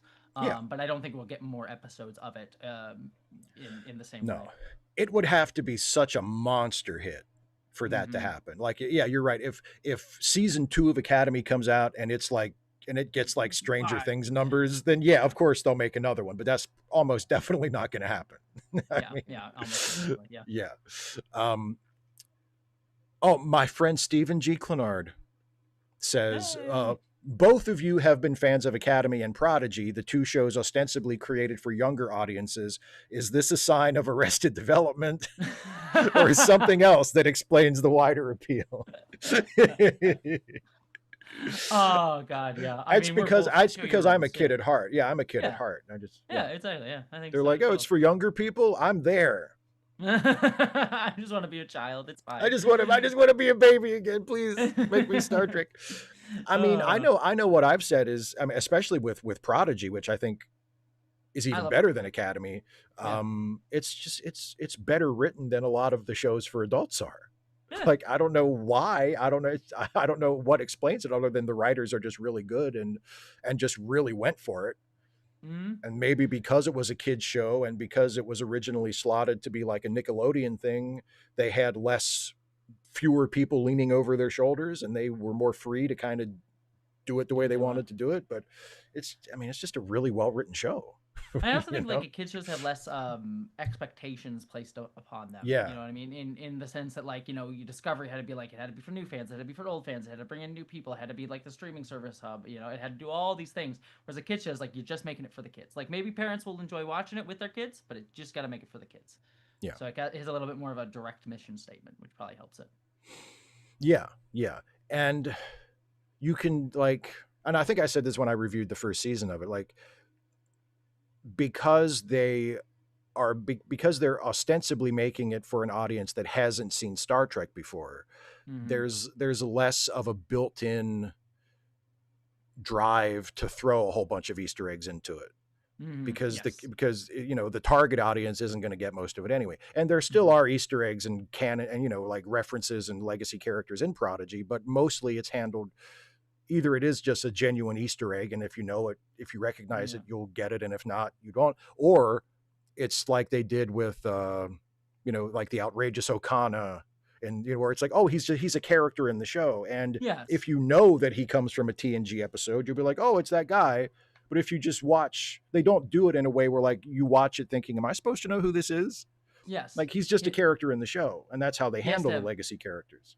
They have to have meaning in and of themselves, because kids won't if you have Wesley Crusher show up, kids will be. I was like, I don't know who that is. So you have to, the 7-year-olds are going to be like, it's Wesley, and the adults aren't going to be. It's Wesley. the adults are going to be like, oh, it's Wesley, and then after an episode, you're like, oh man, Wesley's really good in this. Best Wesley Crusher I think has ever been in Star Trek. I think is in Prodigy. And Chakotay. And Chakotay as well. Yeah. They fixed Wesley and Chakotay in the same season of television. Yeah.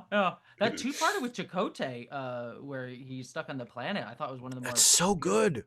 Some of the best 2 episodes of Star Trek generally, and of modern Star Trek. It's overall. So good. It's so good. It makes me mad. You know what I mean? Because it's like, why can't they all be this good? Yeah. Like, why When he couldn't? finds his first officer skeleton, I'm like, Oh oh God, my it hit me gosh, so that hard. Yeah. that kills me. And it's like, Yeah. I'm like, this is a kid's show. And we're looking at the dude's skeleton laying out in a field.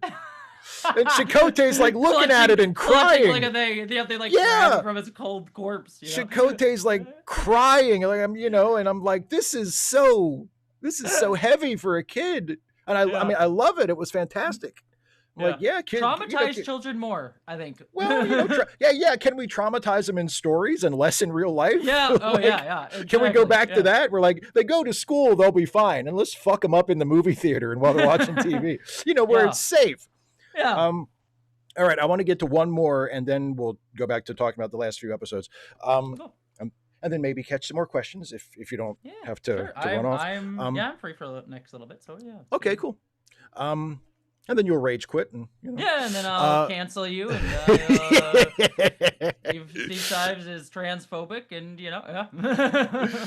Exactly. Let me see. Okay, Gaty's Toys says, had this gone 4 or 5 seasons, what kind of tonal shift do you think we'd have seen? That's an interesting question. I think what would have been interesting to see if it had gone on would be how they cycle out the cadets. Because they said, I think one of the interviews that they said before the show was canceled was that every season was planned to be a season, like a year of cadets in Starfleet. And so at some point, 4 years in, you're going to have to, like, the cadets will graduate, they'll go off and be on a ship somewhere, and you'll hopefully have introduced new kids in the meanwhile. So it would have been an interesting thing to see if the show had gone on for however many seasons, to see the new cadets come in and what they would have brought to the show. I think that would have been the interesting place where the tone might have happened. Yeah, because I feel like this show is written smartly enough that they would handle it that way. They wouldn't just do what a lot of school shows do and just pretend that like these are the only students in the school. Exactly. And it's just all we're getting, it's like you see all those like old 80s and 90s sitcoms where they take place in school, and it's like the same 12 kids in the same teacher's class like all day. Like, is this their school? They don't go to any other classes, and this teacher doesn't teach any other students. It's just these guys, okay, over and over again. It's not how I remember high school. I think they would have been smart enough to introduce some new characters as they go through. As far as tonal shift, I mean, I guess maybe you have the transition from like adolescence to adulthood they could have done more with if they had more time. So like by the time we get them to year 4 and presumably they become officers and go off to whatever their ships are going to be, like, they'll be grown-ups by that point. Yeah. And also you would have had I mean the main overriding theme of the season was like the trauma of the burn and the Federation rebuilding and trying to redefine itself. And I think over the course of seasons you would have started to get a more solidified identity of what the Federation is in this era of Trek, and maybe be less defined by here's the trauma of what happened with the burn, and more here's what the Federation is becoming. And so maybe it's sort of more of a defined by more hopeful things rather than just trauma of the past, which I think is a good arc to go on for a show like this. So yeah. All right, so back to the show. Yes, because I thought episode 8 was the best episode. And like I said, I admit, as an anti-legacy character guy, I have to give it up for episode 8 and for Robert Picardo. I don't think I have ever liked him better, and I've liked him in a lot. Like, I love Robert Picardo. I don't think I've ever liked him better as an actor or been more impressed by him as an actor than in episode 8, because he sold me on some stuff that I didn't want to get sold on. You know what I mean? Like and it's someone in the in one of the questions that I that I didn't ask, but I'll cover it now. They mentioned that like the Doctor's sort of trauma is revealed to be rooted in an episode of Voyager and his holographic family. And I had a problem with that. I felt like that kind of belittled his grief, to say like he's still this upset about like that. What even within the context of the show, they weren't like real people. They were holograph characters. They weren't like sentient like he was. And you can understand why he was upset about it at the time, but it's like it's been 800 years. He had nothing worse has happened to him. But Yeah, so I mean, he even in yeah, the episode that you mentioned that you did a review of recently, I Have the Needle, he has a son that he left on the planet. yeah, Yeah, that he yeah. never brings up at all either. Yeah. Yeah, and it's like, and my sort of rewrite pitch was just say that sometime in the last 800 years he had a family Yeah. that we Yeah. don't know about until now. He got married, and maybe he adopted somebody, or whatever. Like he got close to people, and he's immortal and they aren't, and now there's a hole in his heart, and he doesn't want to go through that again. Yeah. Make it. But the point is, Picardo sells it to me. I'm like sitting there going, oh no, they're going to tie this to a Voyager episode. Oh God. But by the end of that scene, I'm like right there. Yeah. I'm like, He okay, makes it very present. I got it. You have convinced me because through the sheer power of his performance. So what did you think of episode 8? Just, not just Picardo, but the whole thing. No, I think I agree with you completely on it. That was also my biggest criticism, and less that it was using the Voyager episode to draw out the emotion, to like be the thing that he has the trauma over, but more that was the only thing. It was like, I don't mind you being like, I had this trauma, but even in the rest of the season, he had evoked like the characters on Prodigy. He sort of offhandedly referenced. You have Janeway also is a character that we know he had a big relationship with, who would have presumably have passed away in the intervening years. And I think what it would have helped me with that scene is just like, yes, this is probably this was the beginning of where this feeling comes from, and but there's all this other loss that I have suffered, and it maybe traces right back to that original hurt, where this is probably the first loss that I ever had, and I can revoke that. But it just was the fact that it was just that, and not evoking any of this other stuff, like both things that we know he would have had to have suffered based on our understanding of his history, and whatever else happened in the other 600 years in his life. But so that was my big problem with the episode. But the rest of it, what I liked most about this episode, and this is just me being a director, was that the filmmaking of this one. Because a lot of my issue with modern Star Trek, generally speaking, is it's just a lot of like kinetic movement that looks cinematic but doesn't necessarily have a lot of purpose to it. Yes, I know exactly what you mean. Yes, I have the same problem. I remember I have Elias Tufexis, who played he was in season 5 of Discovery. I can't remember the character name, but yeah, the Breen guy in that. The Breen guy. I was at a con, and I was just talking to him, and he's like, yeah, I was standing on set for one episode, and I was standing next to why am I blanking on his name now? The Fly. The Fly. Oh, Cronenberg. Cronenberg, standing next to David Cronenberg. And I was looking around, and it's like all these cameras moving around me, just constantly panning as we're going and talking. And I sort of like looked at David Cronenberg and was saying like, well, what are all these cameras doing? What's the intention? He's like, I just stand here and talk, man. Yeah, I'm not directing it, buddy. I just learned my lines and hit my mark. That's what I'm paid for. Exactly. But yeah, so that's my kind of major criticism, just as a director of modern Star Trek. And I thought that this episode in particular, you could really see the very intentional choices with the color, the shots that they used, and it was just especially like that final shot that was meant to evoke our town. And I just liked that it was overtly referencing our town and sort of drawing parallels, but then it was also, the subtext was like a lot of these characters, a lot of these visuals, a lot of these stories are overtly referencing that story in a way that didn't feel like you needed to know our town, because I watched the movie Our Town when I was in like we read it in high school, and that's so I'm working mostly from memory as well. And so it's like you didn't need that, but you could understand like what they're doing here in terms of like drawing out these parallels in really interesting ways, and then doing that as a way to evoke the young adult trope of theater kids. Like it's taking the theater kids kind of episode and doing that. So I thought for Robert Picardo's stuff was really, really great. It had cool sci-fi stuff like time dilation, which I always love time dilation stuff. And then the stuff with Terima, I thought was really good in terms of her. She's someone she also has had trauma and is pushing everyone else away, and everyone's being like, no, we're going through trauma too. It's okay to like relate to us and rely on us. And I thought that was just a cool thing that so many young kids go through, like, my trauma's so unique and individual and important, and I can't do it, I have to do it all on my own. It's like, no, it's okay to rely on other people, and that feels very Trek to me. So I loved it as well. And I like the way, and they mostly used Terima for this, but I like the way the kids saw through what Tilly was doing.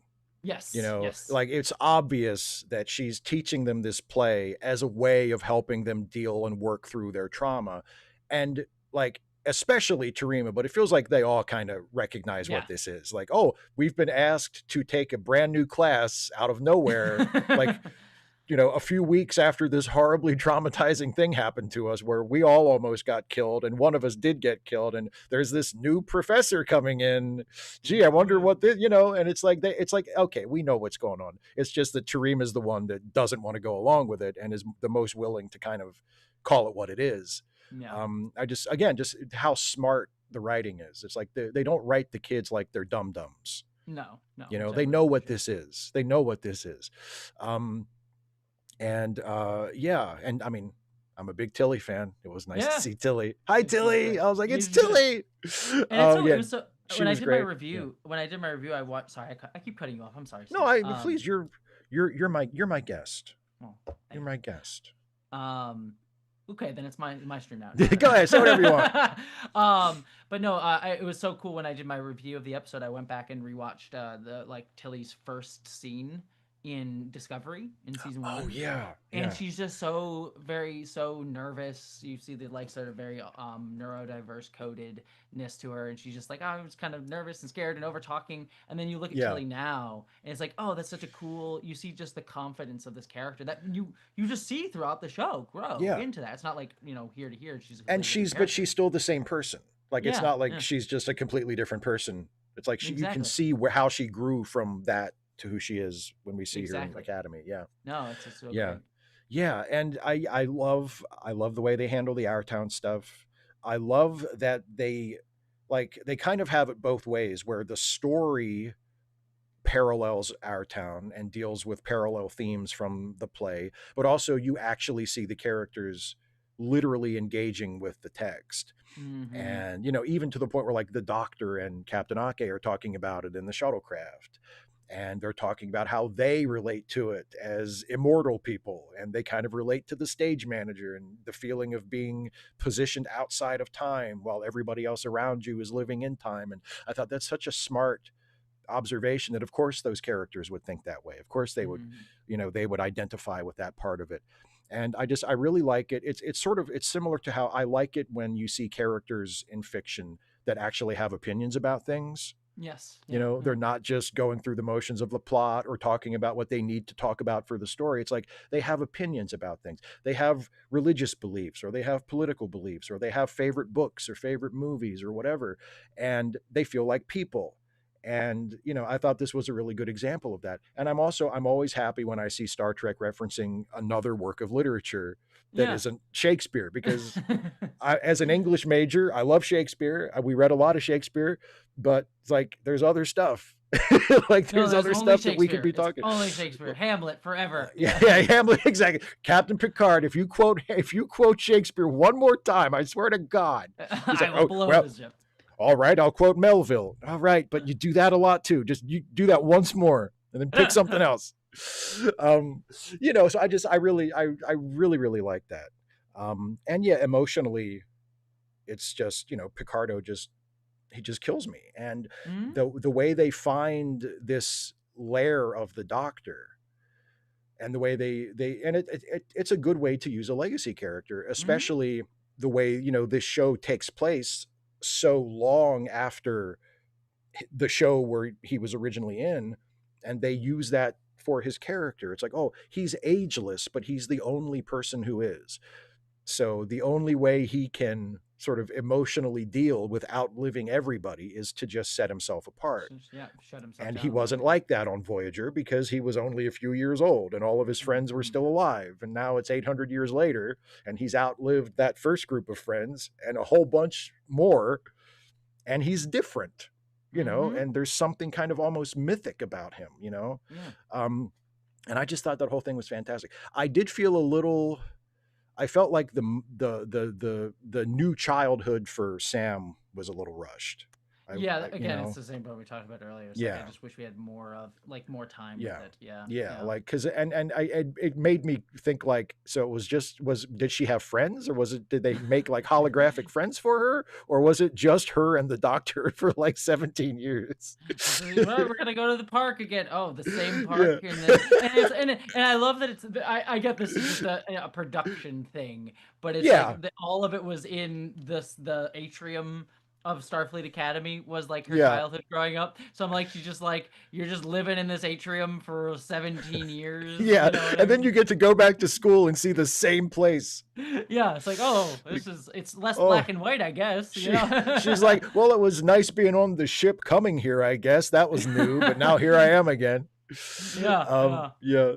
Okay, so let's talk about the last 2 episodes. Yes, yeah. Um, because I when I watched what actually it was funny, when I watched your review, I had written my season-long review, but I hadn't shot it yet.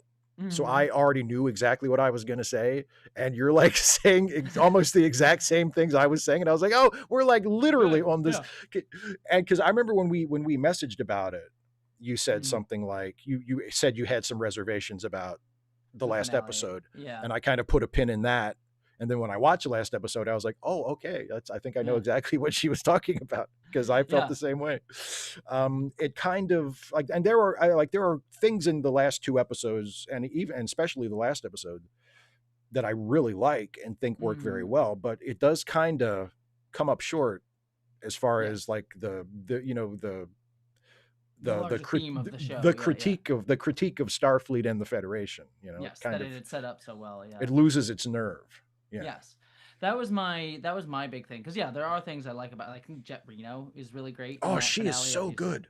yeah, She's so it's a good in the whole I, episode. Yeah. yeah, I think it's some of her best stuff the whole season is in that Yeah, I episode. agree. Um, but yeah, I think like I like the idea of putting the Federation on trial. Like that's some of Star Trek's best stuff is trial episodes. And it fits with what the show is trying to do, which is like right from the first episode is trying to say like, look, the Federation has, especially during the burn, but the Federation has, as a state, done harm and Mhm. directly to people like Caleb or just overall, Yeah. and it's trying to make up for it. It's trying to say we can't keep doing that. We need to change ourselves to be something new, and we're going to let the kids, the ones who have suffered the traumas both from us and elsewhere, be the Yeah. ones to dictate what we become.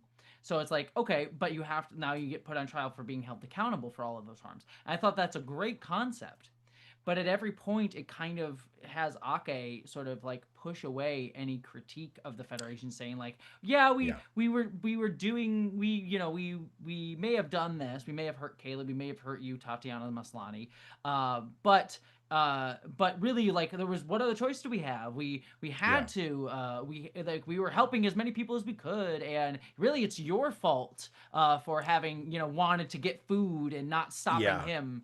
That part And rubbed me the wrong way a lot. yeah, Yeah. and so all of that kind of bothered me because the ethos that I always go by is like, yes, there is sometimes you have to make do with the worst of shitty choices, but it doesn't mean that you have to run away from that you get to run away from the outcome of your choices. You may have picked the best option of bad choices, but you still have to deal with the ramification of those choices and accept responsibility. Yeah. And then the other element of it too that somewhat rubbed me the wrong way was stuff with Paul Giamatti, who his character was really fun. Like, he is having a great time, but they kind of turn him into almost an overt Trump analog. With being like Oh, he's big like time. this, like Yeah. he's a child, and he's stuck in his childhood, which again I don't think is a necessarily inaccurate thing. And they even have like a Fox News style thing, which I'm always like, what's the other programming on Yeah. that What like channel are is they there on? like a Yeah. yeah like what's the is there like a Fox News style morning show like the Venari Raw in the morning? I'm just so curious. But like it's what rubbed me wrong about that is the show had set up this really interesting critique of like, you know, we want to critique the Federation and, by vicariously sort of like America, which is the Federation is always sort of like a pseudo sort of analog for in varying Definitely. degrees. Yeah. Definitely. Um, and then you take this character and sort of say, oh, but the fascistic elements, the like Donald Trumps of it all, the Fox News of it all, that's something that's external to the Federation. It doesn't come from Yes. us.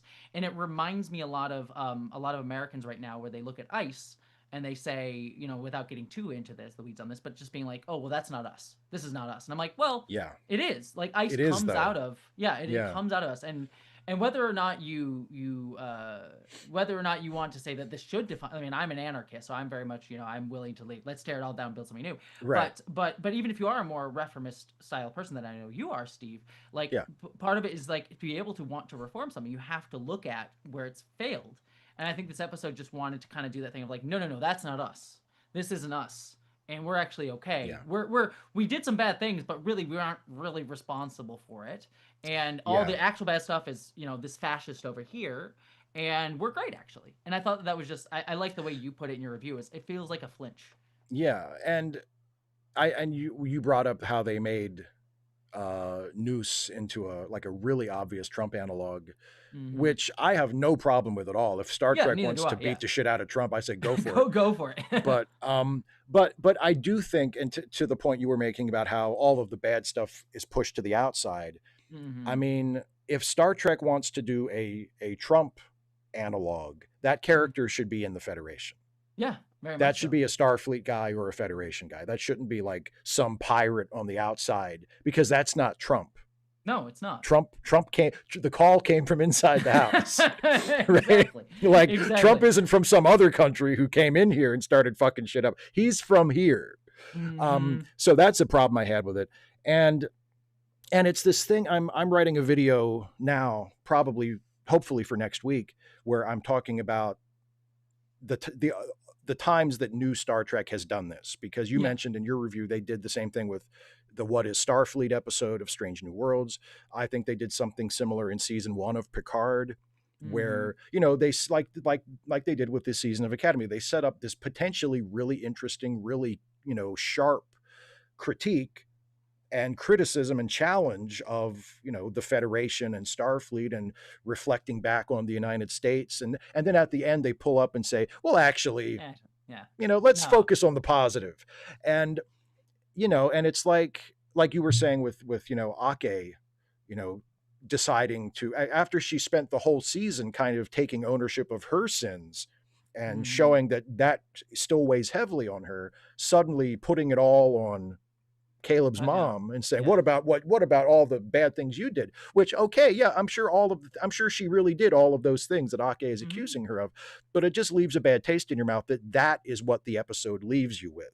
They're like, the episode says, well, yeah, we know that the captain has done things she regrets, but let's end on the things that this starving person did. And it's like that thing where, you know, and this happens with conservatives do this a lot. When you criticize like the United States, or you criticize like their conception of the United States, and they might sort of performatively admit that it's not perfect. Let's say, well, of course, we've made mistakes. You know, the United States isn't perfect. And then, but every time you come up with a specific example, they push that one away. It's like, you know, yeah, we've made mistakes. Yeah, like, you know, maybe we haven't done that great of a job, you know, actually dealing with racial inequality. Well, no, that's not really a problem. You know, like we're past all that now. Yeah, it's like they admit in the abstract that problems exist. They just never actually commit to any specific problem. And that's what it feels like they were doing with Starfleet. It was like, you know, yeah, sure, we're not perfect, but we're trying our best and we're mostly pretty good. And it's like, that's just not where this was going. You know, like that's where this was going. That was what threw me too, because it was just your show was so willing to look at that throughout the whole season. Like it was so unflinching in it, and then it just backed away from it right at the last minute. And it does have that, like, you know, conservative ethos to it.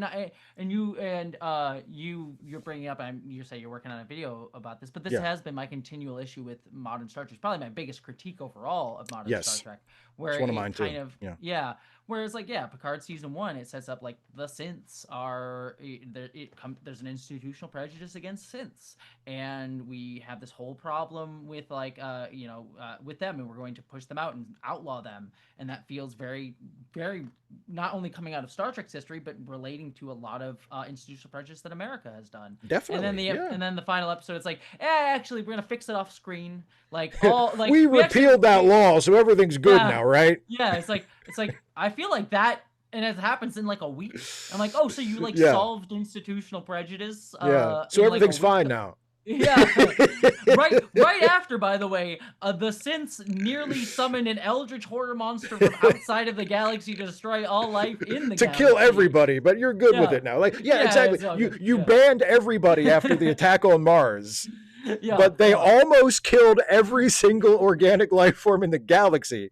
And you're like, and it's all actually, we good. were never mind. We were wrong. You Yeah, guys are cool. Yeah. It's yeah. yeah. And again, like we were saying with, it's a lot of it rests on what they choose to finish with. Because like Mhm. with season 1 of Picard, it's like, oh well, we repealed the synth ban, so everything's fine. Like they don't actually deal with any of the problems. They just leave you with the Mhm. impression that everything's okay. And with Mhm. Captain Ake, it's the same thing. It's like they just leave you with the impression that actually Starfleet's pretty good. It's mostly Noose Bracca who's the problem. Yeah. I So think we're what good. it comes from, this is my guess, maybe I'm wrong on it, but this is my guess is, you know, Alex Kurtzman is a movie guy. And in a movie, Mhm. you like that's where he's, cut his teeth in writing. Definitely. Yeah. And so he sort of like has this sort of, all right, when you tell a story, you resolve it, you end it at the end of the season. And been a kind of thing within the streaming era, not just within Star Trek, of like, oh, every Yeah. season is like a 10 episode movie.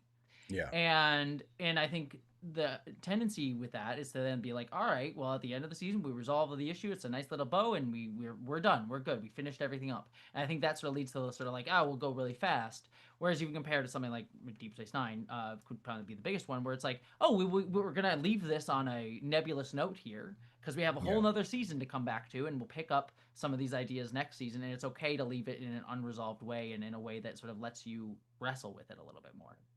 Yeah, but I mean, even Deep Space Nine, and one of the things I'm going to do in the video I'm writing is sort of find examples in other Star Trek shows where they've done a better job Mm-hmm. of this kind of thing, even though they Yeah. didn't do it very often. Yeah. But I mean, you can find examples even in TNG where like there are stories where Starfleet is very much the bad guy. Oh yeah, yeah, Um, yeah. Aaron of at least Mercy is yeah. yeah, in that specific story, Mm-hmm. without painting Starfleet and the Federation as like bad institutions overall, it acknowledges like, oh, we don't always get it right. Yes. And and Deep Space Nine, I think, did a good job of, I mean, the ending of the Dominion War, Mm-hmm. which still to this day is not my favorite storyline. But I liked the fact that the ending of the war was not like a rousing triumph. We did it. Yeah. The good guys won, but there wasn't there's that scene of Admiral Ross and Cisco and Martok on Cardassia, just standing amid the ruins, you know, Mm-hmm. and Martok's the Klingon and he wants to drink to their victory, and Ross and Cisco just can't do it. Yeah. They're No, like, we can't. I don't want to celebrate this. Like, there's not a triumph. It's like, well, we won, good for us, but they don't feel good about it. yeah. And like it cost them too much and it was too ugly and it caused too much destruction and they're standing in the middle of it. And I like that they end on that note. And it's because it resolves the plot, but it doesn't resolve the emotion, and it leaves Yeah. you with the impression of, yeah, war kind of sucks. Yeah. Like even when you win, it's something you wish you hadn't done. And the newer shows, I feel like they could find a way to do the equivalent of that, where you resolve the plot, you resolve the character arc, but you don't have to leave it on this, celebratory note, and you remind us all of how actually Starfleet's really great. Like you don't Yeah. need to do that. My comparison always for that sort of thing is go all the way back to like Errand of Mercy, Yeah. which I love about that episode for folks. It's the episode with Core and Yeah. Kirk The first and Klingon Picard. episode. Yeah, Yeah. yeah. They're sort of Great episode. debating. Yeah, they're sort of debating like who gets control of this planet, and it's very clearly meant to evoke the Cold War going on of like the Klingons are sort of metaphorical Russians, and the Federation and Kirk are America in Yeah. the allegory. And the point that the episode makes is that while they certainly have some level of ideological differences between Starfleet and the Federation, there's a moment where Kors sort of points out, like, you and I are not so different. We're still trying to sort of impose our will on Yeah. this other planet. and it sort of says like we both act in very similar ways, and it was pointing out how both America and Russia, the USSR at that point, were both acting as states going around and making proxy wars and trying to spread their influence as far as they could to try to win that Cold War. And it was kind of doing that, like, oh, we're both complicit in this. Like, you can make some moral value of like the Federation or America's values are better versus the Russians, but you're still enacting the same harms and being willing to look at that and having that complicity in it. Whereas a lot of same here in this Starfleet Academy episode, it's saying, oh, all the bad things, it's just on Loose Braca, this thing that's external from us. Yeah, like you really get the impression from Ake that she's saying Starfleet has never done anything wrong. Yes. And it's like, but you quit because it had an unjust law. Like, why? Exactly. Yeah. My favorite part of Errand of Mercy is when the Organians basically make it clear that to them as like outsiders, they think the Federation and the Klingons are both equally bad. Exactly the same. Like they're saying, like, you're both fighting, you're both arguing with me about wanting to start a war. Like, you're both doing that. You're both saying we have a right to start a war. Like, what's up with that? And I love that, and again, like an episode that kind of ends on that note where the more powerful sort of objective being is like, you guys are both assholes. Like, you guys are both wrong on this. Why are you fighting so hard to be able to start a war? What the hell, Yeah, exactly. All right. Yeah, I want to get back to some questions, and also I have some super chats stacked up that I want to acknowledge, because I was so horny to get after the questions in the Q&A section that I forgot about my super chats. Thanks to everybody who has dropped a super chat. John Burns said something that we've already talked about. What's your favorite memorable line in season 1? We already covered that. And then John Burns also says, just more of a comment, Lokai and Beale are not the only ones to flee Charon, which, yes, we now know. A few other of them survived, which was another thing that like made the canon fanatics like lose their shit. Like, but they were the only 2 left. Well, apparently not. To be fair, I had an issue with that in Section 31. In Section 31, where the half white, half black guy, he was, he was off planet at the time. Yeah, it's fine. Yeah, he was on vacation at the time. It wasn't one that I was dying on a hill of. You know what I mean? Yeah. One of those, and again, to me, it always comes down to, like, I just look at things a little differently sometimes than some of the fans that get attached to that, because like, okay, it doesn't ruin that episode for me. No, you know what I mean? Because like somebody, even like my best friend Jason, he said something like, like, oh, isn't the whole point of that episode that they were all dead? I'm like, yeah, but in that episode they still are. Yeah. Like when hits the same, like when I watch that episode, I'm watching that episode. I'm not watching that episode and then going, but then in Section 31, like, I don't care. I'm watching that episode, and in that episode, everybody's dead except those 2 guys. Yeah, and even if you want it to be like, oh, everyone's dead except for like 5 guys. Ooh, exactly. That's so much better, You still don't see a lot of them around. You don't get the impression that there's like a whole bunch of these half white, half black guys running around. Donkey Hody says, Academy is confirmed to end on a cliffhanger. Do you think they should do a partial reshoot to avoid that? And do you think the fans deserve it? I mean, that all comes down to if the studio gives them money to do it. They don't have to. They don't. It's not like they can choose to change the ending if the studio doesn't give them money to do it. Yeah. I mean, it's what happened with Discovery. Like, Discovery got canceled, and they gave the money to go and wrap it out and give it an ending. And I don't think they're gonna. I would be shocked if maybe, but I would be shocked if they did that with Starfleet Academy. So I think it comes down to that. But I think I think it's a situation of we're going to burn off the remaining episodes. Yes, we want to get something. We want to get something out of this investment. We've already decided the show's not going to continue. We're going to, release the last season and get whatever we can out of it financially, and then that's it. I mean, maybe, but I really would be surprised if they gave them the opportunity to film a new ending. As for whether or not the fans deserve it, I don't really like questions like that. I think the fans, I think people care about what the fans want. way too much I anyway. It's not a what do the fans deserve kind of situation for me. I think more the question for me would be like, what's the creatively the best impulse? Yes. Like, is it Yes. like, is it a cliffhanger that's gonna be like, man, it's gonna really suck to just like, if as the writer of the show being like, man, it's gonna really suck to just not be able to kind of give a resolution to that.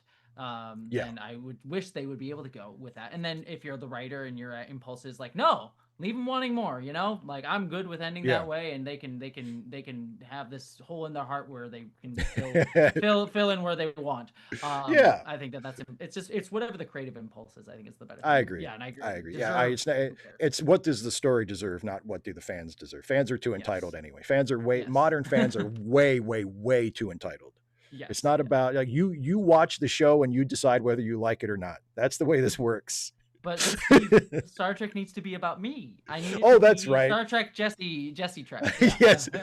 They didn't make the exact same creative choice I would have every single time. I hate this show. Yeah, it's the worst. Yeah. Donovan Eagle with a super chat. Thank you, my friend. Says regarding gay Klingons, they're based on the Vikings, and they were gay as hell. Yep. Odin is repeatedly said to be queer in what few Viking texts we have. So yeah, and I mean, they could make all Klingons gay for all I care. I think that would be amazing. I love it. I'd be that would be. Oh, by the way, all Klingons are gay, right? Okay, sweet. Maybe that would finally drive the critical drinker over the edge.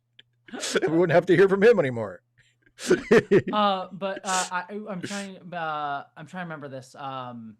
So I interviewed Andy Mangels, who is one of the writers of the Star Trek novels way back in the day. Okay, and yeah. I'll try to make this quick. He wrote some Star Trek comics, and one of the things he was going to do was he was going to write a story with gay Klingons in it, and like actually explain how Klingons view gay people within their culture.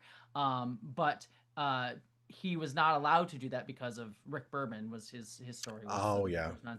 And he also tells this story to kind of tangentially parallel it, where he was also the writer who made Hawk gay, the character from First Contact. Made him gay in the novel. There was a Section 31 novel that he wrote that he made him gay in, and he told the story about how he was able to get that to happen was he knew Rick Berman wouldn't approve of the novel. So he had Rick Berman's assistant, who he always called, and this was his name for the friend, Big Ass Queen. Was Rick Berman's assistant was very queer, very gay, so called him Big Ass Queen. Big Ass Queen. And the assistant put the novel at the bottom of Rick Berman's pile of notes.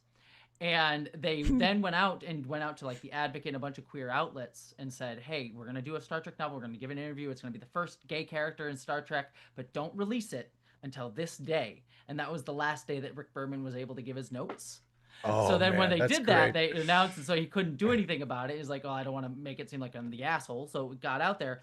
And so I'd say that story is to say one of the Klingons that he wanted to make, one of the Klingon gay characters that he wanted to do in his comic story was to name him Bach, B-A-Q, Big Ass Queen, in reference to and that's great. It's great. I love the idea because Rick Berman sometimes he tries to kind of pass the buck on that and say like, we would have loved to have gay characters, but it just wasn't the time. And then and then you find out like, no, he was keeping them out of the fucking novels too. Like it was like, well, the TV audience isn't ready for it. The nerds who read the novels aren't ready for it. Rick, they're here, The most hardcore Trekkies were the ones that buying up those tie-in novels, and they would have thrown a tantrum if there was a gay character in like one of the books, which obviously they didn't, but or at least not very many of them did. I'm sure somebody threw a book across the room and God damn it, there's a gay character in my Star Trek novel. Stephen G. Clenard with 2 super chats. The first one is, do you think the cadet who swallowed her comm badge washed out of the academy? Should she return as a villain or get her own spinoff? I want it. I'll watch it. I love her. Yeah, she's great. Yeah, I love her. I thought that was so fun because people forget that was a setup for a doctor joke. Because she said, I think I swallowed my comm badge. And his response is, already?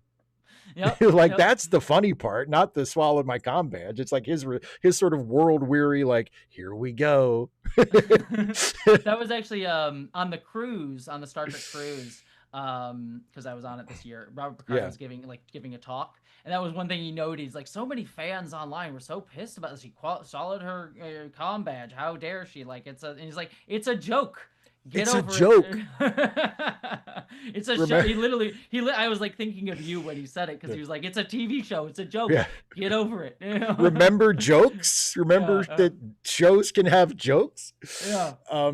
And then Steven also says, did Sam get to play on the varsity Parcheesi Squares team? Parcheesi Squares is a sport I would love to see. Yes, it would be very fun. As long as it's like also incredibly dangerous and violent. I think all Star Trek sports should be just over the top dangerous. Just shockingly violent. Yeah, just like shockingly violent. Professor Food, thank you for the super chat, says, leave a quadra thumbs up and make sure you're subscribed. Thank you very much. Dane Falco with a super chat says, not a real serious comment, but I would love it if one of these Starfleet Academy quote-unquote critics who would complain about a gay Klingon would say that in front of a war veteran gay Marine and tell him how unmanly that is. I mean, I'm sure someone like freaking Stephen Miller would. You know what I mean? Oh, he's yeah. He's the one who's out there's no fatties in the military. Yeah, okay. Yeah, who gives good a shit about your good luck with the rest of your life when you all finally get kicked out of the White House, you fuck. Okay, one more super chat and then I'll get a few final questions and then we'll wrap this baby up. Harry Behemoth says, would either of you like to be super long lived or immortal? Think the 80-ish years we get feels awfully short. Also, Steve, is Jason your best friend? Yes, Jason is my best friend. I would love to give immortality a try. I don't know about you, Jessie. Yeah, I mean, because I always make this joke where people are like, oh, well, I wouldn't want to live forever. I'm like, that's just a bunch of cope. You're just coping with the fact that you will die. It's like, my big thing, as long as I'm living and changing and growing, as long as I'm not staying static, then I would want to live as long as I could.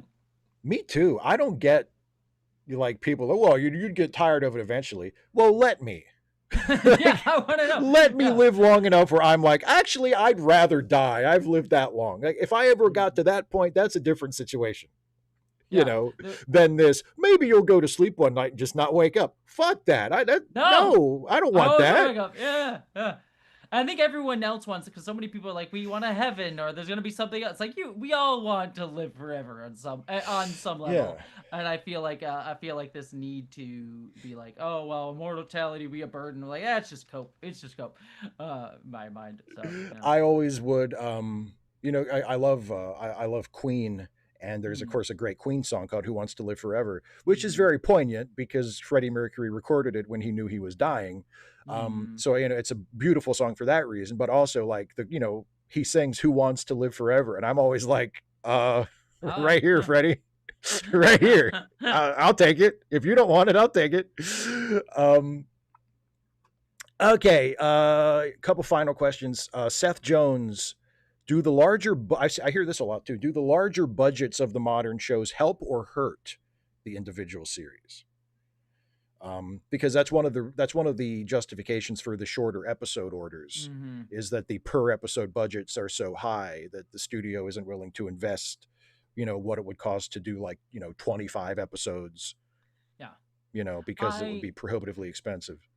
I don't necessarily think that higher budgets are inherently a bad thing. I do think that higher budgets tend to lead people to find just throw money at a problem rather than find creative solutions to problems. Yes. And that's not to say that is always the case. And again, it's not a ubiquitous thing. But I think when we had shows where it was like, instead of being able to spend all this money on CGI and all of this stuff, like you had to. Like you just had a bunch of character actors, a little bit of tape on their noses, and a cardboard set. You had to be a little bit more creative with it. Now, I don't think money necessitates that you won't get creative with it. But I do think that it can be a good creative instigator. And yeah, I will also say too, I do think that does contribute to lower episode counts and things like that, because people need to have every episode of the season needs to look like $1 million, and so they have to spend it all on one episode as opposed to 5. So I think that contributes to it. But I don't. Again, it's all what are you going to do with it? So.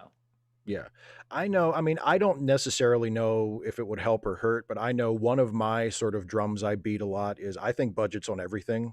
are too Mm-hmm. large, are too Yes. big. Yes. Yes.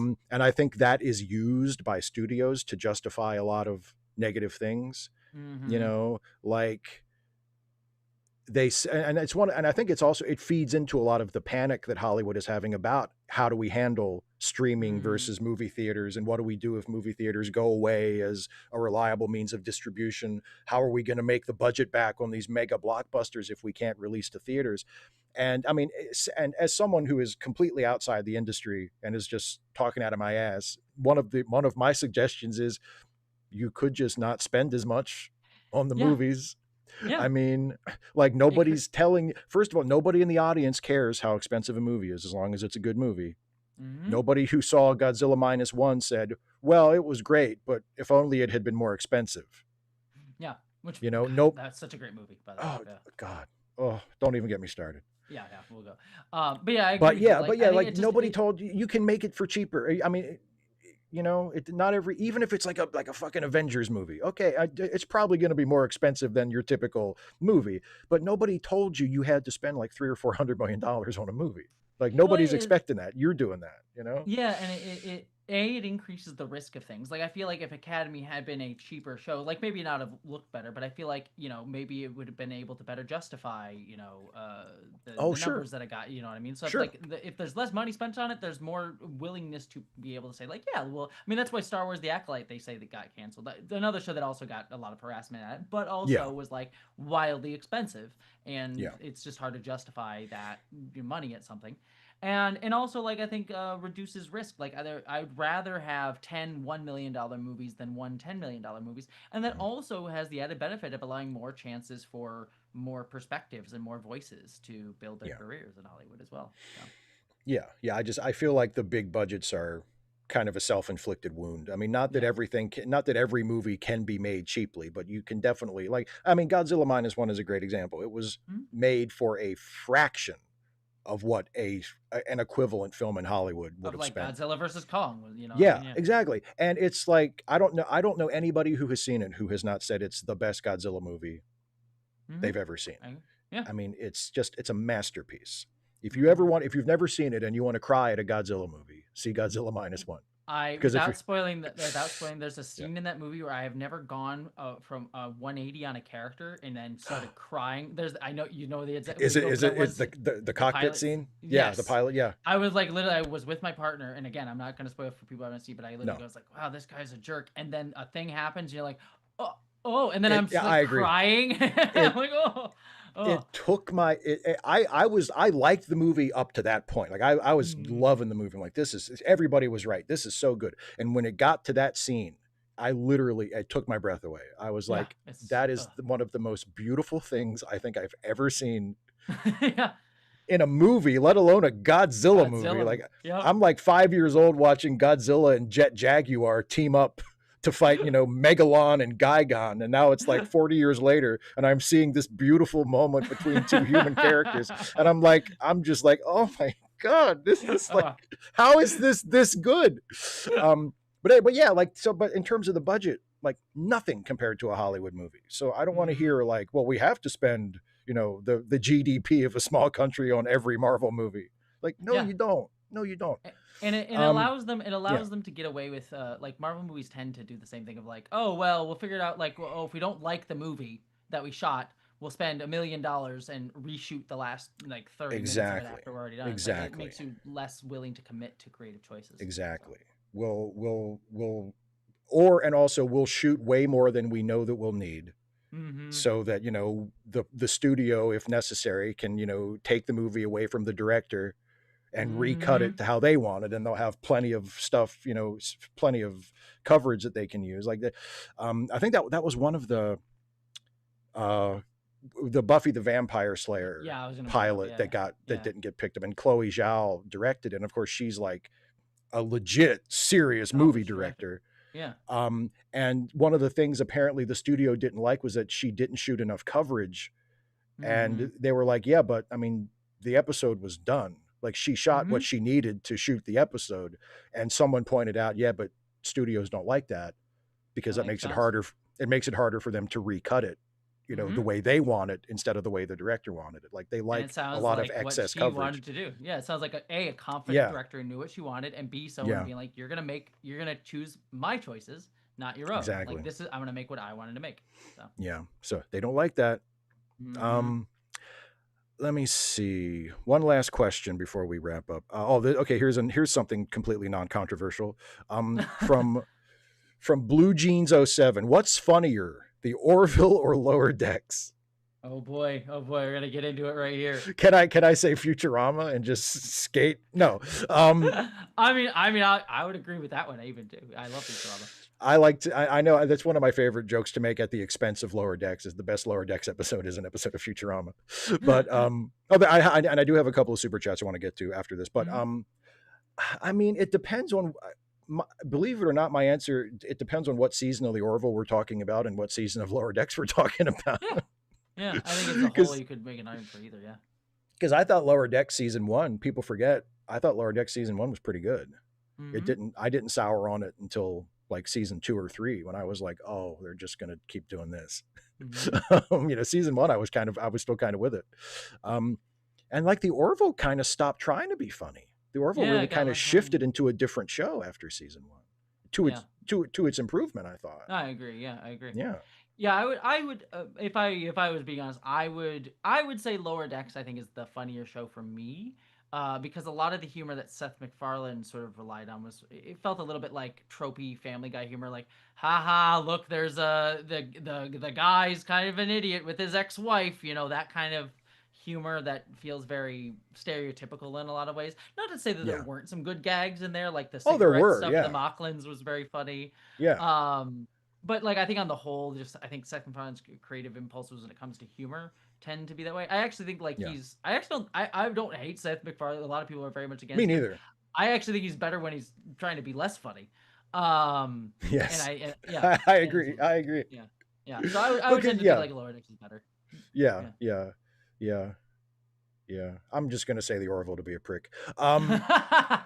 Okay, a few more super chats and then we'll call it a night.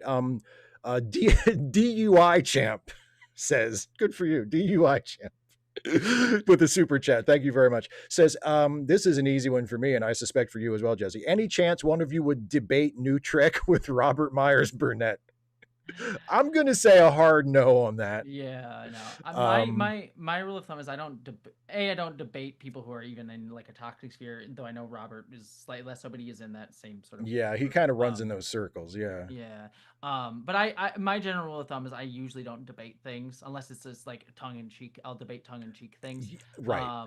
But I don't usually. I will have a discussion like I'm having with you, Steve. Like you and I disagree on Lower Decks and episodes of the show. Like I'll have a wonderful discussion with you. Yeah, and we'll have a good time with it. But we're not it's like it's I can't think I would be hard pressed to think of anything sillier than having a debate over who's right about a TV show being good.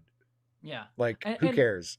And that's because like I would do a debate about a TV show being good if it was like tongue in cheek and like we're just exactly. Like, but with that, it feels like with someone like him, it would end up being like we have to determine who's really right objectively, and like I don't who gives a shit. You know? I saw a Blue Sky post, I think, or maybe it was on Threads from somebody who she said like that she posted somewhere like I can't remember the movie, but she said that a certain movie was like, she said this movie is the best movie ever made, right? I can't remember the movie, and someone replied to her and said, well, I've looked at all of the top the best movies ever lists and it wasn't on any of them. What's your source?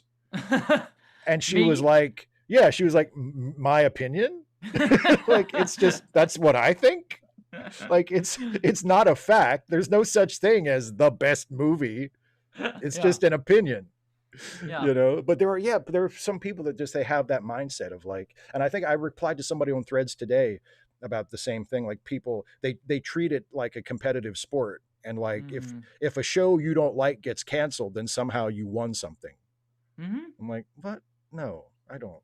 Like I wasn't like dancing a jig when they said there weren't going to be any more seasons of Lower Decks. I mean, I wasn't like, take that, people who liked it. Like, no, you know. And it's boring too because I like having different opinions. Like I like as much as you and I don't always agree on Lower Decks or certain episodes. Like I watch all of your videos because I enjoy hearing like this is Steve's opinion on this, and that's cool to Right. hear a different perspective on something. Like, I always Sure. am fascinated on that, even if I disagree. I think it's good. You know what I mean? And the same with you, and the same with, like, the gang at Trek Culture, or some of Mm-hmm. the guys on the Trek Exploration podcast that I was on. Mm-hmm. I mean, I don't agree with everybody on everything, but as long Mm-hmm. as you're not being a jerk about it, like, Mm-hmm. we're grown-ups. It doesn't Yeah. bother me if you like something that I don't like, or you Yeah. don't like something that I like. Like, we're grown-ups. It's okay. Harry Behemoth points out, Who Wants to Live Forever was written from the perspective of the Highlander, and Freddie didn't Yes. find out that he was dying till after the album came out. Okay, so I was wrong. Still great movie. But Love yeah, Highlander. great movie and great song. And Harry does says, love your taste in music, though. Well, thank you for that, the Mm-hmm. consolation prize.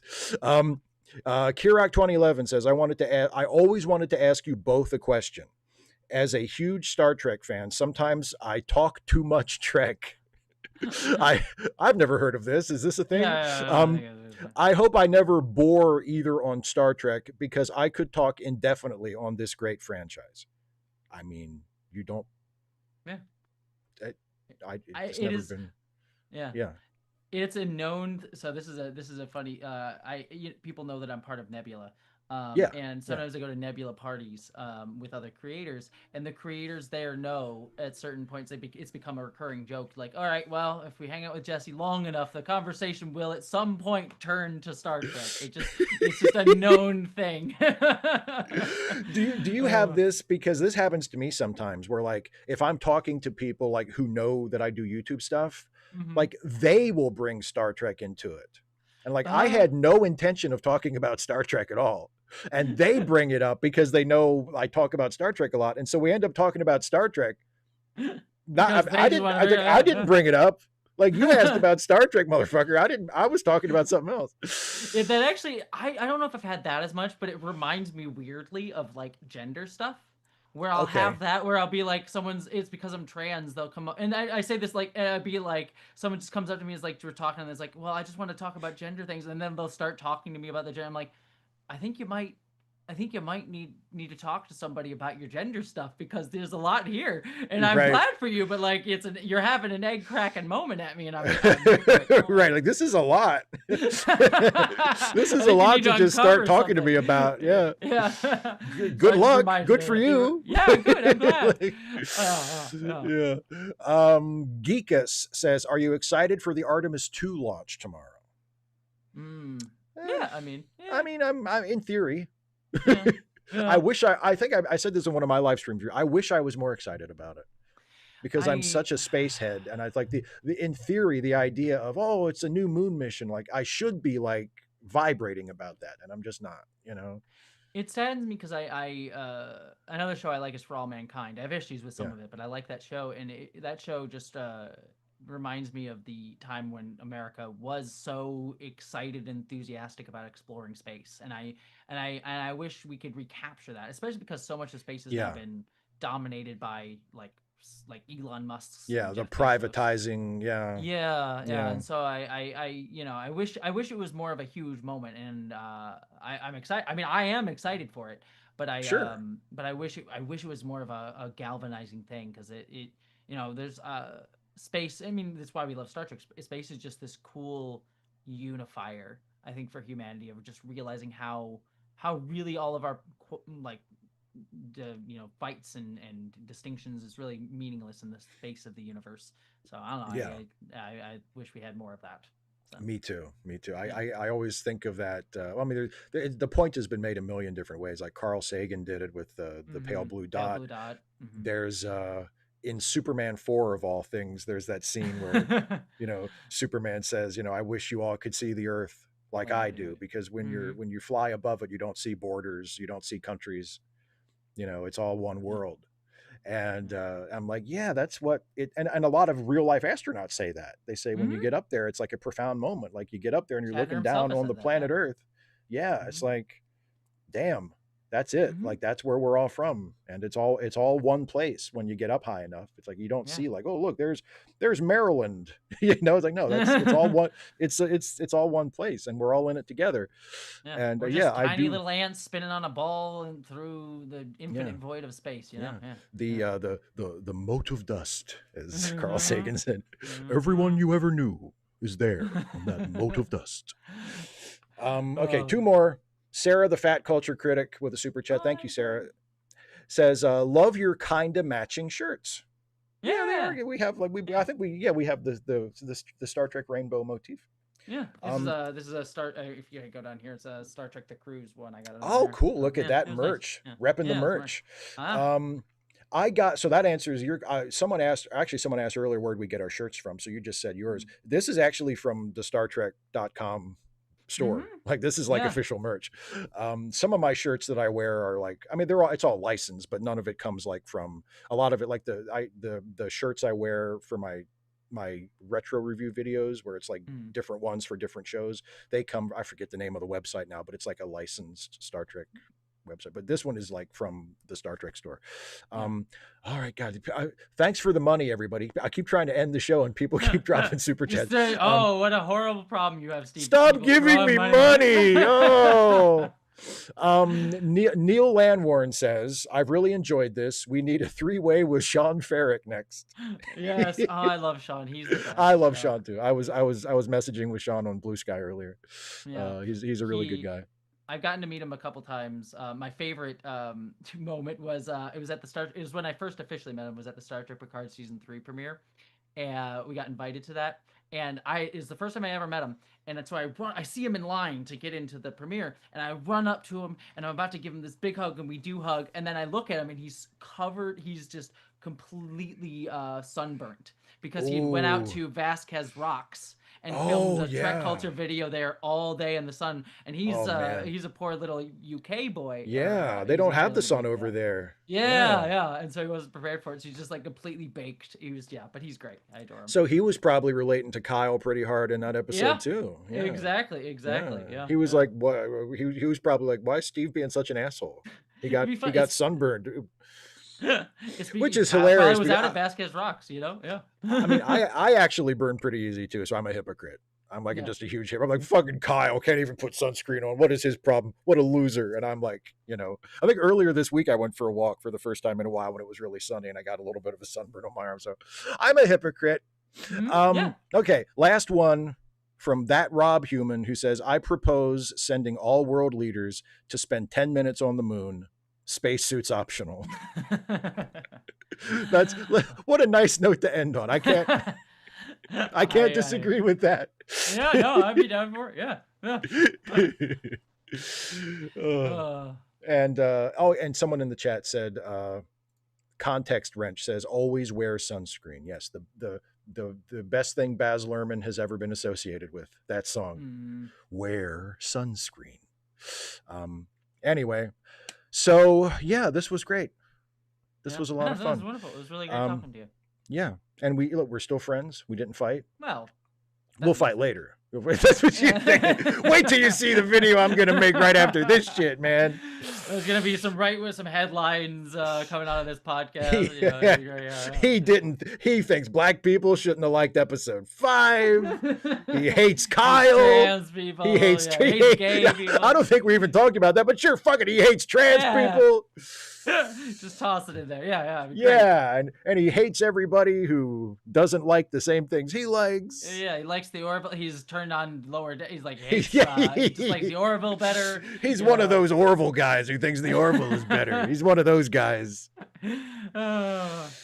So yeah. But no, this was absolutely wonderful. It's always a joy to talk with you. You are. It is a joy to talk with you too. Yeah, you're one of my favorite people just in general, and you're kind of like, I mean, we're not the only ones, but you're the one I always think of as like a kindred spirit as far as how we approach not just Star Trek, but like being, critiquing stuff, because it's like neither one of us is a hater and neither one of us is a cheerleader who thinks everything is great. We take it as we find it.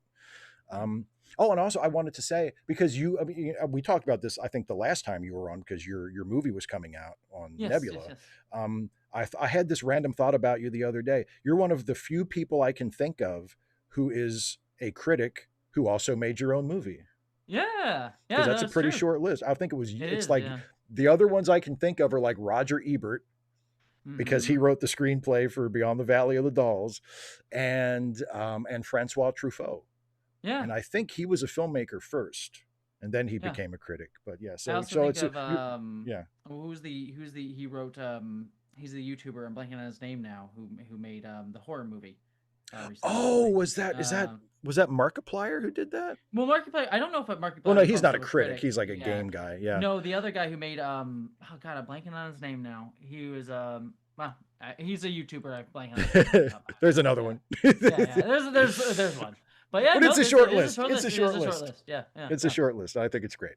No, Um, yeah, it's hopefully I get to make more. I'm working on some more, so we'll see how it oh, goes. So that's awesome. I hope so. yeah, fingers I hope crossed. So so. I hope yeah, so. See, give Jessie some money. Stop spending eight yeah, hundred million right. dollars on fucking Marvel movies. Just give me a dollop of that. Yeah, Like exactly. Just give me a lose two shots, and I pay for my movie. exactly. You know, Give me a sliver of that pie. Like I don't even oh, need like a big piece, just a little bit. tiny, yeah. All right. Thanks everybody for joining us. Thanks for watching. We will do this again at some point. And Jessie, of course, thanks for being with me. Thanks for having me. I'm always glad to be here. All right. Have a good night, everybody. Bye bye.